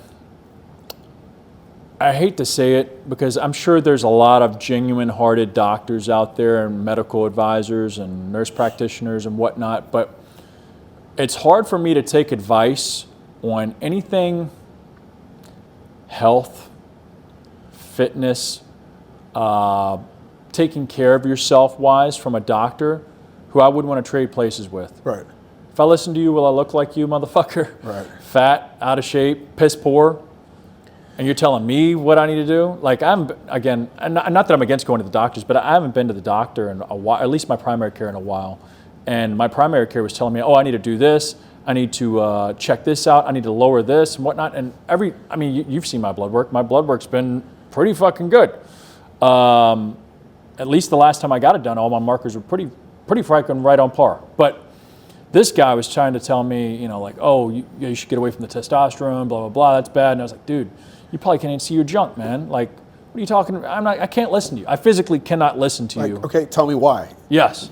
Give me an intelligent argument as to why me taking testosterone. You know what I mean? Because I don't take it. I don't know. It's like, what do you need it for? Blah, blah, blah. It's like, no, let me get you hooked up, my guy, because you obviously look like you're struggling yourself. Right. But nonetheless, again, I'm sure there's some genuine-hearted people out there. I'm not trying to say all doctors are bad or don't know what the fuck they're talking about, but unfortunately, the amount of, and again, I'll give them the benefit of the doubt. Maybe they don't have the education, or because I understand that a lot of the testosterone-related stuff is either not taught as much in medical school or taught in a different way, especially for a PCP. Primary care. We finally had somebody come out and say, "Hey, testosterone is not a carcinogen. It does not cause cancer." If it did, every natural human male would have cancer, right? Like with just normal testosterone in you. Right. Yeah. Well, if your levels are that high, you're going to cause. Then you'd be seeing all these 20-year-old kids. Yeah. But no, all the disease comes later when your testosterone is in the toilet. Yeah. A clue, Sherlock. Yes. Like, come on, what are we doing here? For sure. Or I always laugh because every time I go to the doctor, it doesn't matter if it's my primary care, doesn't matter if it's, most of the time if I go see a doctor, it's an orthopedic guy. I always get the printout, the BMI printout. Yeah. Oh, dude, yeah, Doctor you're fat said, as fuck. Yeah. Mr. Steele, you need to understand that you're morbidly obese. And I'm like, yeah, I'm a beast, dude. Okay, so let me ask you a question. Based on your irrelevant chart, somebody that's my height, how much should he weigh? Like 170 pounds. Like, okay, so you're proposing I need to lose 80 pounds. From where? You could cut one of my legs off? Like, what the fuck are we talking about here? Yeah. Like, yeah, it's stupid. Where are you going to take 80 pounds from? I mean, essentially, I'd just be giving up muscle. Tell me, like, and don't get me wrong. I understand that once you reach a certain point, additional muscle mass above a certain fat level, or muscle, it's not probably good. Right. Yeah. But it's like, if I walked in the door tonight at 175 pounds, you'd be like, are you sick? Yeah. Are you okay? You catch AIDS, dude? Like, when did you start chemo? I mean, I could see if your blood pressure was fucked up, blood work was coming back messed up, but if you're inside looking good at 240, 250, even 260, whatever, keep it rolling. Obviously, I'm sure at a certain age point, your heart just for years of carrying around that much muscle mass or fat mass, I'm sure takes its toll, but I'd assume that most people should just go off not the BMI. All right, let me put eyes on you. Okay, this dude's fucking got a lot more muscle mass than most people. Right, BMI is such a we don't use all it right, blood pressure looking good, blood work solid. All right, dude, keep doing what you're doing. Actually, what can I do to get like you? Right. my blood pressure is 110 over 65. Yeah, mine's always been in the 112, 113. It's always been almost low, like on the lower end. The last time I got like a month ago, Yeah. I was like, oh shit, my total cholesterol's too low. I need to put some more healthy fats back in my diet. Like, dude, I even had my heart rate on my watch one night wake me up because it had gotten so low. Like I'm not because I have like sleep apnea or nothing, but I woke up, I was like, oh shit, it got down to like 40 something. I was like, oh man. And like resting, I'm chilling around 50, 60 maybe. Right now I'm chilling around 60. And of course I don't have as much muscle mass as you, but even when taking testosterone, even in the past, when I had a little bit higher testosterone, it never negatively affected as much as what people think. More probably than having over mass of body fat. Right. An obsessive amount of body fat. Oh yeah. That's indirectly going to affect your health markers way more than 240 you versus 240. 30% body fat, 25% body fat. Whole different story. Yeah, things are gonna look a little different. Right. But it's just every time I get that stupid, like it's an automated thing in the system. Yeah. Oh, hey, because he's 6'2" and 245 pounds, give him the BMI chart. Like, that's wild. Yeah. Wild. Yeah. But that's why nobody goes off BMI anymore. I guess maybe the military still does, but which would be crazy. Nobody worth listening to goes off the BMI chart. Yeah, that's what I like to hear, actually. Yeah, you're right. Corrected. Yeah, so definitely looking into trying some other things once I get this fertility down, speaking on the topic of glutathione, circling back to that and some of those peptides. As I've gotten a little bit older, again, I'm not too old, but I feel it more and more as days go on, like anybody else that you age. Recovery and just making sure this is a long game of just being optimal. I want to feel good, look good, hopefully fuck good. Some days better than not. But Right. you know, and getting back to what you were saying about your goals of like, I'm not trying to be a power lifter. I'm not trying to hit some of these world record lifts like maybe I was trying in my past. There was a saying with a new client that I was having. He's a little older than me, and he's like, dude, I don't care to come in here and lift any amount of weight. I don't care. He's, I don't care if we just played with the fives all day, if that's going to get me, you know, where I want to be and looking better, feeling better. I was like, of course, there's some nuance with that. We won't be playing with the fives for you, my man. But Right. I was like, for most of our goals nowadays, you know, especially to keep this long game, he has 2 kids himself. I was like, we want to probably just be functional and fuckable. Right. That's it. Not hard. Not hard, and you don't have to beat your body up to do it. I mean, you have to push a little bit of weight relatively, right, to keep a stimulus going. But outside of that, we don't need to be breaking PRs and world records and shit. Well, there's a classic clip of Kai Green. Yeah. Somebody said, you're a weightlifter, and he goes, no, I'm a bodybuilder. Yeah. He goes, I don't care about the amount of weight that I lift. No. I'm trying to get my muscles to contract in a certain way to stimulate them to add size. Yeah. Very simple. And that's, you know, we talk about the difference between size training and strength training and things like that. We're not here to move weight. We're here to contract weight, or, you know, like you said, stimulate a particular muscle. Yeah, because hypertrophy is not hard. No. Like, make sure that the target muscle exhausts first. Yep. 5 to 30 reps per set. You should be coming to failure or close to failure. Yep. 0, 1, 2 reps in reserve. 10 to 40 sets per muscle group per week. Like, it's not... And eat. Right. That's it. It's not difficult, but another prime example is look at, because I said this the other day, I wouldn't say I'm not a fan of bodybuilding today. I just don't pay attention to it. Me neither. But talk about the days of Ronnie and Jay and like... Yeah, that was probably our era of watching. But you look at Ronnie and Jay had 2 different training styles. Ronnie would put 800 or 900 pounds on his back and do squats. And Jay, and that was I was talking to Sean about this the other day. I was always a big fan of Jay. I'd watch his training montage, and he was a monster. Oh, dude, freak. The days like the infamous quad stomp on stage, like. But I would always watch Jay and think, I would expect him to lift more weight. Yeah. But he was all high rep hypertrophy guy, and Ronnie was more about like, I'm gonna lift some heavy ass weight. And you look at the 2 of them now and how like their quality of life now is completely different. Time is taking a different toll. Yeah, and it's largely because that heavy weight took its toll on Ronnie, and Jay did 20 reps per set. Like, as much as I make fun of my wife for forcing us to do 20 reps per set, like that's probably what's in my best interest. I'm probably going to thank you in the long term for doing that. I remember I actually bought some DVDs back when DVDs were a thing of Jay Cutler. Like, I bought off his website to watch him some training DVDs and shit.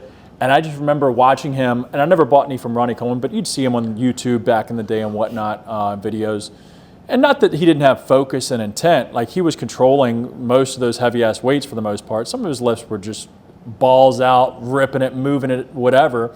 But some of them were nice and focused, you could tell. But Jay Cutler, almost every movement he did, it was so, like, you could tell he had, like, some type of outer body experience to where he was just almost like a zombie, just so focused on each rep, like, and each rep looked perfect. And not perfect in the aspect of, like, oh, he was lifting like a pussy and not pushing weight. Like, he was, still lifting relative to what he was trying to do, like weight, and it'd probably bust my ass trying to keep up with him back in the day with the weights he was using. Like, it'd be probably too much for me. But you could just tell that the focus and intent with his training was like monk mode compared to the ape style, all out balls to the wall, fucking gorilla mode, fucking ripping weight, and Jay almost looked like his reps, like the bar was on like a track, almost. Like a Smith machine, because it was the same motion. Yeah. It was so. And then Ronnie's ultimate skill is being able to yell out ridiculous shit in the middle. Like, he's got 200-pound dumbbells, and he's yelling shit out in the middle of his set. Like, his ability to say things in the middle is insane. Unprecedented. Yeah. I saw a meme the other day, and it was a video of him squatting 900 pounds or whatever. Jesus. And it said, you're a fan of old school bodybuilding if you can hear this video without the sound on. Everybody can. Everybody if can. you've seen it, if you know, Oh, you yeah. know. You hear it. Yeah. Damn, man. Those are scary lifts. I mean, even to this day, like seeing him do that, and I'm sure there's some freaks out there now, some young cats that are out there now I've seen squatting some crazy weights, but none of them bodybuilders. But still, for him just to do that, he was just a different breed, man. And I think over time, people have gotten better about training. Yeah, we have a smarter. lot more, you know, and even on like YouTube, Yeah. we have a lot more examples of science-based lifting. Here's Yeah. what the studies show. To a certain aspect, a lot of these guys are like, I see it on social media, science-based, and it's like some of these guys, like I wouldn't, again, that aspect of I wouldn't want to trade places with you, so why am I listening to you? Right. But I get it. There are like science-based movements and or training styles that are going to be optimal compared to just throwing weights around and weightlifting. Right. But I think there's a finesse or nuance for some reason. At least the guys that I've seen talk about it, they're like still 160, preaching, oh, science-based, this lever and this mechanic works this long, this. Let's just fucking lift some weights, my guy. Right. First, and then to worry about the hair splitting later on once you get some size on Yeah. it. Yeah, and Dr. Mike from Renaissance Periodization does he's a solid guy. He has a really good breakdown Yeah. of science-based lifting, like the different types. Like Yeah. this is functional, this is theoretical and bullshit. Like Yeah. you know, so 100%. you have to discern where the source is coming from. But like Jeff Nippert talking about lat training, like, hey, you know, because studies show like getting a stretch is so important. Like I was talking to our 16-year-old today. I have a blast lifting with him because he asked me, like, first of all, he does an ego lift, which I'm so proud of. Yeah. I cannot That'd be the explain. first thing I'm doing. He does an ego, like he'll literally, if I guess and it's too heavy, he'll lower the weight, and I'm like, I'm so fucking proud of you. Yeah. And I think I mentioned it last time we were together. Like I just started lifting with him. He does an ego lift, but he asks really good questions, and I'm like, that's a good fucking question. Like we're doing incline dumbbells. Does this hit shoulders or chest? And I'm like, that's a good question. That is a good question. Depends on the angle. Yeah. Like the flatter you go, the more you're going to incorporate your chest. The higher you go, the more you're going to incorporate your shoulders. Or, hey, you know, why do you turn the dumbbells like this when you come to the middle? Well, because I'm doing 100-pound dumbbells, and if I turn them, I can get my hands closer together. Yeah. You know, and so I was teaching him about getting a stretch on the down portion, pausing at the bottom, like stuff like that. Yeah. You can learn. And Jeff Nippert was talking about lat pull downs. Like if you want to stretch your lat out, you wouldn't do this. You'd come across. Yeah. And get this stretch right here.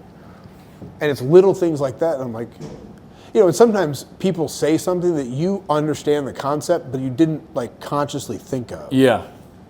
And so instead of doing lat pull downs normally, you know, you do the single arm machine and you sit on the ground next to it. And so the upward movement is stretching your lat all the way like across. A forced stretch like type of deal. Yeah, I think a lot of people getting, you know, just with my experience with bodybuilding over the years and just training, a lot of people don't take into account both movements first off, especially if the goal is hypertrophy training. Adding, shaping the muscle, not just focused on putting numbers up on the bar or weight. Focusing on both the eccentric and concentric, so the up and down, not just letting it drop back down and not just exploding back up, trying to like really bring intent and attention to each pathways, down and up, whatever you're doing, squatting, benching, whatever. But also trying to train muscles and full range of motion as well, getting that stretch. I think, you know, for the example of squats or maybe a lat pull down, or even the bench. You know, some people, I want to come to 90. No, but like if you can train the muscle in a further stretch, yeah, you're going to get not only stronger in that more vulnerable position that you think that you're getting into. If you're scared of it being vulnerable, train it more in that vulnerable position. It will get stronger, and you know it'll grow. Not only that, it'll obviously probably get more of a stretch, more concentration, more little micro tears, and you'll be able to probably grow size from that movement too. Mm-hmm. So I think a lot of people overlook not only the control, tempo, time under tension of controlling the eccentric, trying to squeeze or bring in tension, not just throwing it up on the concentric, whatever lift they're trying to do. But yeah, that full range of motion, as much as possible, I think is, again, over time, compounding time. The more you can train that thing in that full range, the more you're going to get out of it. Right. You know, if you were skipping that last 10, 15%, that 10, 15% is going to add up over time. Yeah. And sometimes guys like us have to focus on parts of lifts that, like now, I had a guy that was joking with me the other day because I was benching. I didn't have a ton of weight on the bar. It was probably 255, something like that. And I literally just paused and like I was trying to feel the stretch in my pecs and like really let my shoulder blades relax. He thought you needed a fucking lift. Yeah, and he was like, I was about to run over there. I'm like, nah, dude. Like, I'm just playing with it, man. Right. But you know, for so long it was, you know, well, I guess a lot of my focus was. You come from football, man. Explosiveness. Yeah, it was a touch your chest and go. Yeah. And you know, I have a lot of fast twitch muscle. I was watching, and it was interesting. I was watching Dr. Mike from Renaissance Periodization work out with Jason Kelsey. And talking about with him. Travis's brother. Okay. Oh, gotcha. Yeah, football. Duh. Yeah. All-pro center with the Eagles for however many years, is now retired as a commentator, all the podcaster and all that. Like, but he was working out with Dr. Mike, and he's like me, where because we're such a like football players generally are more explosive, at least the good ones are. Yeah. And so you have a higher percentage of fast twitch muscle. Now, because of that, because fast twitch is, there's less vascularization, so there's less blood vessels, so your muscles accumulate metabolites faster and can't dump them off. Yeah. And so like I can be doing a movement and look like it's easy, but the minute the bar slows down, 1 or 2 reps later, I'll drop it on my face. Yeah, smacked. Versus there are people that have, you know, large percentage of slow twitch that they can grind reps out. And I'm like, no.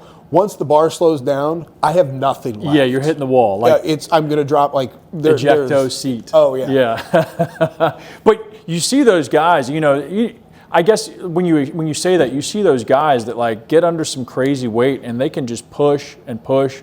When I say crazy weight, again, not some powerlifting type shit, but like still training hypertrophy, but they can just go for reps and reps. And it's like, dude, you got unlimited fuel, dude. Holy shit. And again, not like a combine where they're just fucking pumping. Like some of these guys are really making love to it, but for a hot minute. Well, sometimes, you know, I've heard, I have old teammates that are strength and conditioning coaches in the like D1 college world. And I've talked to strength and conditioning coaches from NFL teams, and a lot of them are like, I don't give a shit about like how much you can, you know, bench.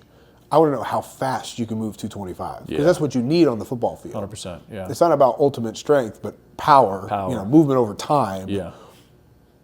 You know, especially you get offensive and defensive linemen. Like some of those guys, obviously they're ridiculously strong. Yeah. But their explosiveness for how big they are, being able to move somebody out of the way is insane. Yeah. But that was the video was interesting to me, because I was like, oh, that makes perfect sense. Because I've always like, you compare yourself to other people in the gym, and you're like, that guy like grinds reps out, but as soon as I start to struggle, I'm done. Yeah. So, you know, it's that was a very interesting, eye-opening, and knowing, for somebody like me, knowing the physiology behind it, and like, okay, that does make sense. Like my muscles accumulate metabolites and can't dump them off as fast. That would make sense why they would build up and all of a sudden I'd crash. Yeah. So it was a very interesting, and I love learning new things like that. For sure. Again, it goes back to like teaching the algorithm what you're trying dude. to, you know, I can be productive learning how to scale my business, but I can be productive about how to, you know, give better advice in the gym and diet and training and, you know, stuff like that. For sure. Yeah. At least with the way I've been lifting, I haven't had I'm able to sort of a little bit better than where you're coming from, at least as far as gas. But I'm sure depending on the weight and what the exercise is. But I feel like fortunately maybe I didn't come from a crazy sports background like you.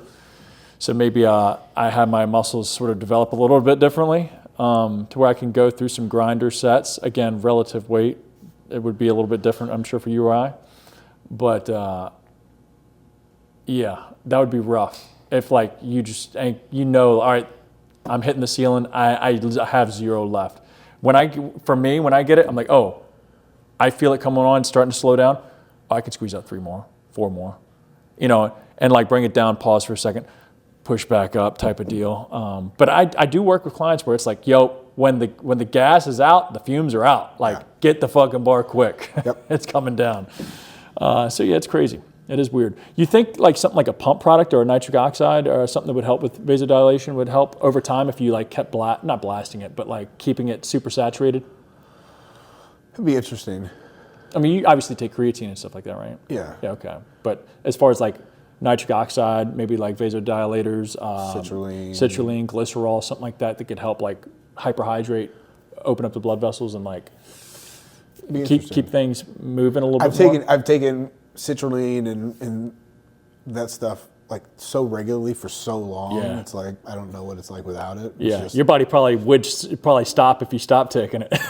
I feel like that's the same way for me with pre-workout or pump products, stuff like that. It's like it's become such a daily thing that my body might actually be dependent upon it now. I don't know. Right. I'd be scared to find out. Yeah, just prolonged use over long periods of time, like your body just, but. Thinking back to like the first time, you always chase that first, I mean, not anymore, I'm not expecting it, but, for the longest time when you try a new pre-workout or something like that, you're always chasing that like new first time feel I remember first time back in the day taking pre-workout, I was like, oh my God. Ready to fucking go to war. Oh my God. Like I was like, dude, this is the cheat code. This is the cheat code, man. What am I doing? And I would stop a workout. Like if I was getting low or if like I would show up to the gym and I was out, I'd leave the gym, go buy more pre-workout, come back. That's how important it was. And some days I just need the kick in the ass too, the little pep to get me going. But right. Chasing that feeling or that rush, and now it's obviously dulled. Over time, I don't need it. All the good stimulants have been... Oh yeah, they're long gone for sure. Yeah, we're playing with everything's nice and dull and... anything effective immediately gets the boot. Yeah, I mean... Thank you to our friends at the FDA for wow. that. Yeah, good times. I was actually I had some people reach out to me the other day about some of the products we made years ago, and they're like, hey, y'all still make that? I was like, nope, no. Unfortunately not. Like DMHA or DMAA, some of those ingredients we had, the 2-amino-isoheptane.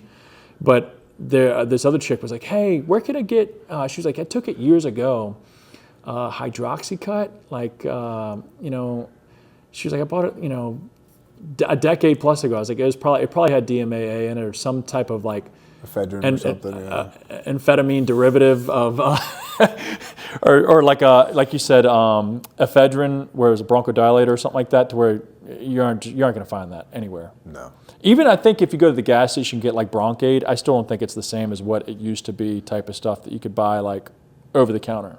Right. As far as like needing shit for like whatever it's called with the ephedrine. But good times, man. I'm glad it's probably gone because I'd have probably killed myself with it. Probably.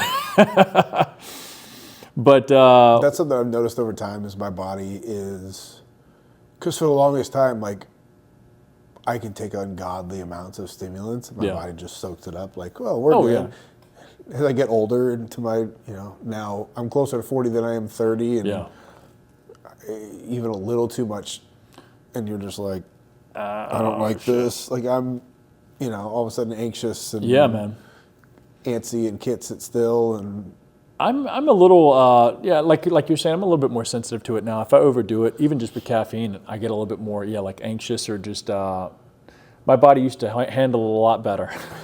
It's gotten a lot more sensitive to it. So it's probably a good thing that's long gone those days. But anything else you want to dive into before we maybe? Well, I mean, it's a good pivot because along with declining testosterone levels, it gets me curious and thinking about, so I'm trying to launch an apparel company. Oh yeah, dude. Tell me about that. So yeah, Brave Shadow Apparel. The idea came from, it was originally inspired by two clips that I saw online. One was Nick Freitas, who is he's part of the Virginia House of Representatives. I've heard of him. I don't know him though, but I heard of him. Awesome dude. He was on Sean Ryan's podcast, and he was talking about how this war on toxic masculinity, and about how things like a capacity and capability for violence are considered toxic traits. Yeah. He said, no, they're morally neutral. Like, they can manifest themselves in a good way or a bad way, like a guy stealing some woman's purse on the street. Yeah. That's a bad, right? Or some guy that stands up and defends his family from an attacker in an alley or in a parking garage or something like that. Like, it can go both ways. And if the good guys don't know how to use those things, they're going to be controlled by the bad guys. Yes. Like, the saying is, someone incapable of cruelty is morally superior to somebody that is incapable of cruelty is morally superior to somebody who can be cruel. And it's like, no, that's dangerously wrong. Yeah. Because someone who is incapable of cruelty will always become a victim to the people that can. Yes. And then Jordan Peterson has a monologue talking about how the hero in any story has to be a monster. Like, Jordan Peterson has a monologue about how the hero in any story has to be a monster, and how a harmless man is not a good man. A good man is a very, very dangerous man who has it under voluntary control. Yep. If you're harmless, you're not virtuous. You're a fucking bunny rabbit. There's no virtue in that. No. You're just harmless. You're just a bunny waiting to get eaten. Yep. But if you're a monster and you don't act monstrously, then you're virtuous. There's some sort of checks and balances to what you're talking about. Like, for the checks and balances to be there, there must be somebody who has the power or the will, the capability of checking said threat or said predator, prey, whatever, vice versa.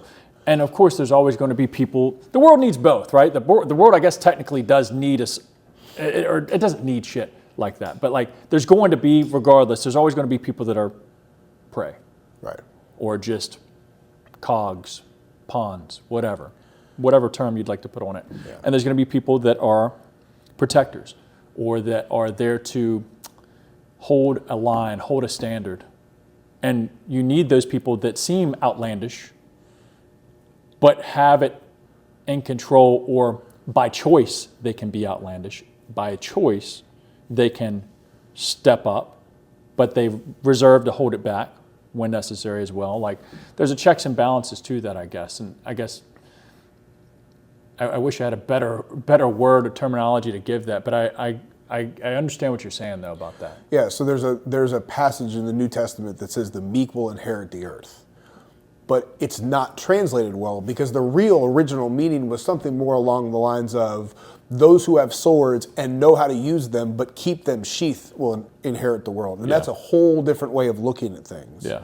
And so the idea behind Brave Shadow Apparel came from supporting guys that embrace their role as fathers, husbands, protectors, providers, that embrace, because you're part of spiritual maturity and enlightenment comes from facing the parts of yourself that you don't want to face, like the dark parts of your existence, and not casting them away, but integrating them into yourself. And so it was the idea that, like, I've embraced the darker parts of my existence, and those are always there, ready and waiting if the situation were to arise that they would need to be called on. For sure. Like, so it's for guys that try to live a virtuous, noble life and do the next right thing, but at the same time stay physically and mentally sharp enough to protect their family members if called upon. For sure. You know, and honestly, like, and this is not a dig at them at all, but I've come across men, whether it's, you know, parents of friends of our kids or whatever, there are a certain number of guys that you look at and you're like, if somebody approached you in an alley or in a parking garage with bad intentions, like, I would have serious doubts about your ability to protect yourself and your family. You would be a liability if I hung around you. Right. And as a father, and as a husband, as a protector, as a provider, and embracing that role, I can imagine being okay with that thought. Yeah. Because I'm a big teddy bear. I will always strive to do the next right thing. But you cross the line with my wife, you come after one of my kids, like, I will fucking rain hell down upon you in the most intense display of violence that you have ever imagined. And it's not, you know, it goes along with the martial arts thought of, we're not training you to fight. We're training you that if you were in a fight, you'd know how to handle yourself. Yeah. And because you do know how to fight, the chances of you getting into a fight are greatly reduced. You can control the situation a lot better. I'm not somebody that's like looking for trouble, but I work very hard so my wife and kids understand that, hey, if someone's gonna mess with them, they gotta go through me first, and they don't like that person's chances. For sure. Like being physically formidable, you know, I am a firearms enthusiast. I carry every day. I do all these things so that I'm not the target you want to pick to try to fuck with. And you know those skills and have built yourself into a person who can protect or is capable of protecting to, like you said earlier, almost preemptively avoid situations to where they become a situation or become a statistic or a liability or whatever, preyed upon. Like having the skills of, you know, being able to control firearms, knowing how to use it properly, when to use it, obviously being physically capable yourself, you know, with or without a firearm, you are physically capable, you're strong. You know, like the good saying of Mark Bell, strength's never weakness, weakness is never a strength. You know, being weak helps nobody. If anything, it puts a liability on everybody around you. Whether, not just talking for like evil crime, but like just in life, you know, you become a drag, you become an anchor point, you know, for people to have to take care of, look out for, or worry about you slipping up and now you dragged me into a situation, whatever that situation is, you know. So yeah, it takes being aware and building yourself into a quote unquote a weapon or a tool, maybe is a better term, and not in the dumb aspect. Right. A lot of people probably watching this, yeah, that's right.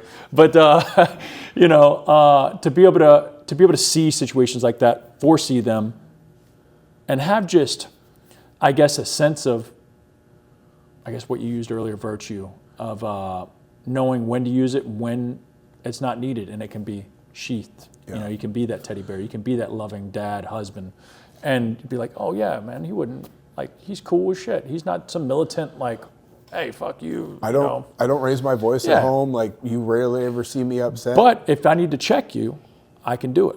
Right. Or if things need to be checked, I will make sure I check it. You know, checks and balances. And my wife and my kids and my close friends, they understand that. You know, I always strive to give off this, like, I'm a big teddy bear, like I said. But I also want to give off the aura of like, hey, I'm not going to start shit, but I will absolutely finish it if you do. You know what I mean? Like, I want to be capable enough to protect what is right. Nick Freitas has a video called "Dads Must Be Dangerous," and he talked about a famous interview with a notorious child predator, sex offender, a pedophile. And he said, the reporter said, how did you pick your victims? He said, well, the first thing I didn't look at the victim. I looked at the family unit. And if there was a father figure there that I deemed as a threat, I stayed far away.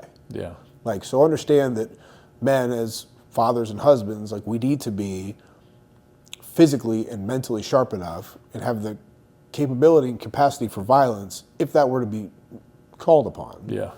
And so Brave Shadow Apparel is something that came from that notion of embracing the role as a protector and provider. And it's for people, words I used were faith, family, fitness, firearms, and freedom. Yep. Like, play stupid games, win stupid prizes. One of my favorite sayings. Because now, it goes along with the, like, it's one of my favorite sayings, that and fuck around and find out. But both of those things need input from somebody else to elicit a response out of me. You know what I mean? I'm not somebody that's looking for trouble. I'm a big teddy bear. I want to be that guy that is humble and generous and nice and kind and all those things, but people also don't. My wife and I watch YouTube videos, and you see people that like mouth off to people or get in somebody's face, and I'm like, that never happens to me. And she's like, people look at you and they're like, oh, I'm good. It proactively shunts away people that would do that. Right. And people tell me that. They're like, I would not want to mess with you. I'm like, okay. Somebody asked me the other day, like, dude, you're getting big. Like, what are you training for? Are you doing a show? I'm like, life. No. I'm like, no, but I have a 10-year-old daughter, and I want to make sure that any guy that wants to date her when she gets to high school is like, yeah, dude. Have you seen her stepdad? Like, well, just like you're saying though, even I think the scenario, if you're out and about and you put you next to a normal, when I say normal, the typical American dude who's soft, out of shape, sloppy, carries themselves that way too, so they look like an easy target, but then put them next to walking down the same sidewalk as you, who's somebody that's looking for the lowest hanging fruit, the least friction possible, going to go after. Right. Obviously not going to go after you. You're going to put up a fight. You're going to put up some friction. Like, just for the sake of just walking around, family or not around you, just the odds are going to literally fold the other way every time. And like you said before, you don't have to be, you don't have to train like I do. And I have friends that, are smaller guys that just, are 160, 170 pounds, but they carry with them every day. Like, that's what they do to feel secure and be prepared and be able to defend their, and it's like, that's great. Like, you don't have to go this route to do so. For sure. So we have a couple shirts that we'll be launching sometime soon. The Play Stupid Games, Win Stupid Prizes. There is one of my favorites that has, the back says, pray for peace, prepare for war. Like, I'm always looking to keep things peaceful and friendly, but understand, like, if called upon, you want to go there, we can go there. The saying at the bottom of that sticker I brought you earlier, that there's a banner that Sean has too, and it says, the most effective tool at keeping monsters at bay is a bigger monster just waiting to be let off his leash. Yep. Like, you want to do this? Like, we can do this. Yeah. And then there's another one that says, for those I love, I will do great and terrible things. Like, I'll do whatever it takes to take care of my people. And my wife knows that. My kids know that. The people that I consider, like, I don't have a big circle. Yeah. But I have people that are close to me. Like, if you called me in the middle of the night and said, hey, shit's hit the fan, I need your help. I'm like, okay. Yeah, like, dude. I'm on my way. Like, point me in the direction of who we're fighting. Suit up. It's like my favorite scene from The Town. Like, hey, I need your help. Can't tell you what it is. You can never ask me about it later. We're gonna hurt some people. And he's like, whose car are we taking? That's right. Yeah. Let's roll. So Brave Shadow was built upon embracing guys that embrace that role as protectors and providers. That's where the idea behind the brand came from. But a lot of this, we're the toxic masculinity, like, I don't know if it coincides with the drop in testosterone levels that we've seen over time, but there are times that I'm watching the news these days, I'm like, what the fuck has happened to our country? Yeah. And you realize, like, we're teaching young men to sheath their competitive instincts and be, you shouldn't be aggressive, you shouldn't be assertive, you shouldn't be this and you shouldn't be that. And it's like, no. No, you should learn to become a monster. Yeah. And then learn how to control it. I agree. You don't need to be docile, and because then we're raising a bunch of weak, timid men, and wonder why the fuck our country has gone off the rails. All over. Yep. Like, I saw somebody the other day. It was a self-defense case. This guy walked up, has a knife in his hand. Give me your money. Gets shot twice in the chest, and the family of the guy that was shot said, he wasn't trying to kill you. He was just trying to rob you. It's like, what happened to like attempted murder? You know, who knows what he was going to do? right. Or we watched, my wife and I watched a bunch of true crime body cam stuff, and this kid shows up to his ex-girlfriend's house and is like, not trying to see her, and they're like, she didn't want to talk to you, go away. He goes back to his car, comes back. It's just something about him looks off, because you're watching him through the Ring camera. And he opens the screen door and he starts kicking the front door. The mom is talking to him through the Ring cam saying, hey, don't do this. Yeah. The dad is literally trying to hold the door shut and is yelling at the kid, hey, I have my gun. If you get into this house, I'm going to shoot you. And what ends up happening, he kicks through the door, he gets shot, goes out in the yard and dies. And the family's like, we need justice for this. And it's like, for what? Nah, dude. Like, he was literally like, that is a case of play stupid games with Right. stupid prizes. You break into somebody's house. Yeah. And then you're literally He only wanted to talk. It's like, Doesn't matter what he wanted to do.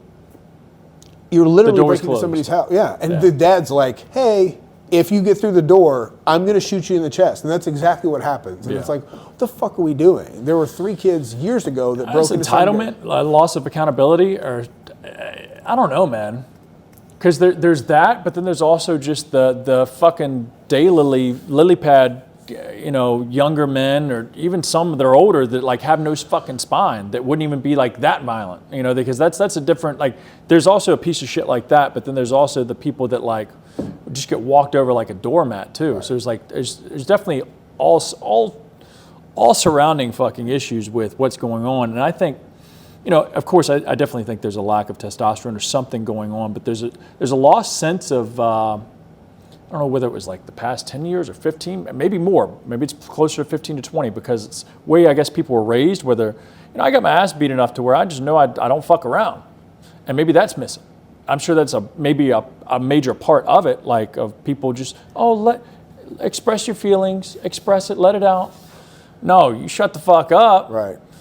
Or I'm going to give you something to talk about or cry about. Or, you know, I had a conversation with one of the coaches that I coached with this year, and he was like, man, like, it's controversial to say, but like, if things were the way they were in the 80s or 90s, like you got checked. Yeah, you went and started running somebody your else's mouth to parents would somebody, check you were going to lose some fucking teeth. Yeah. But no one's held accountable. Like, people think they're entitled to say whatever they want without... Like, understand, freedom of speech means you can say whatever you want. It does not mean you are free from the consequences of what you just said. 100%. And it's gone past that to, like, years ago, somewhere in Texas, which probably not the best place to try to rob somebody anyways, 3 high school kids broke into some guy's house, and they had like K-bar knives, wearing ski masks, wearing all black. It's Texas. Homeowner has an AR-15, shoots all 3 of them, center mass, and kills them all. And the parents were like, but that wasn't a fair fight. You broke into his house. Yeah. It's not supposed to be a fair fight. It's not. And fighting's never Colonel fair. Jeff Cooper once said, hey, if you find yourself in a fair fight, your tactics suck. Yeah. Like, understand that I train in the gym, I train with firearms, I do all these things, so I'm never in a fair fight. I don't want to be in a fair fight. There's never been such a thing. Right. I guess, there's never been such a thing. I have guns all over my house. You come into my house in the middle of the night with bad intentions, you're probably going to leave in a body bag. And understand that's controversial to say. Here's the more controversial take. If you have a problem with that, you're the fucking problem. Yeah, you are the problem. That's exactly it. Like, what are we doing? I don't know. In what world do we live in that you could try to break into somebody's house and then are shocked when something negative happens to you physically? Like, that's why there's a brushed oil rub bronze sign in my yard that says this house is protected by the Second Amendment. Like, because somebody tried to kick in my door earlier this year. Fuck. In Matt Green, in a good part of town. Yeah. And I don't know if it was a prank. I don't know if it was high schoolers doing what, but they, immediately I have my pit bull barking his face off. And when he barks like, I'm going to murder you and enjoy it, I'm standing there with a gun in my hand like, yeah, dude. What are we doing? And the cop that showed up was cool as shit. He was like, It's a good thing they didn't get through the door. But And the it's thing like, is, you know, it could have been a prank, but you just never know. but that's why I put that sign out. That's Yeah. not for my protection. Yeah. That's so if there's kids joyriding around, like, Oh, let's not do that house. yeah, let's skip that house. Like, Which you shouldn't do that anyways. I mean, I guess if you were ding dong ditching, but they're kicking shit and whatnot, like you're asking to get your ass beat at that's least. not a prank. It's a Darwin award. 100. That's exactly it. That's better said. Yeah, there's a difference between playing around, being playful, and like really being an almost. At 3 a.m., like, Yeah. come on. Oh, now. dude, no, definitely not. Definitely not. You didn't even mention the time earlier. Oh, yeah.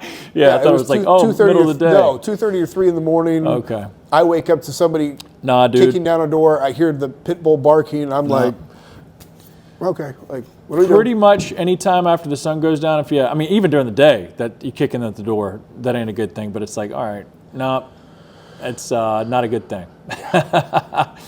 Damn it. But that's sick, man. So, what do you have an idea of a date on when you might be launching this or what? First quarter of 2026. Okay.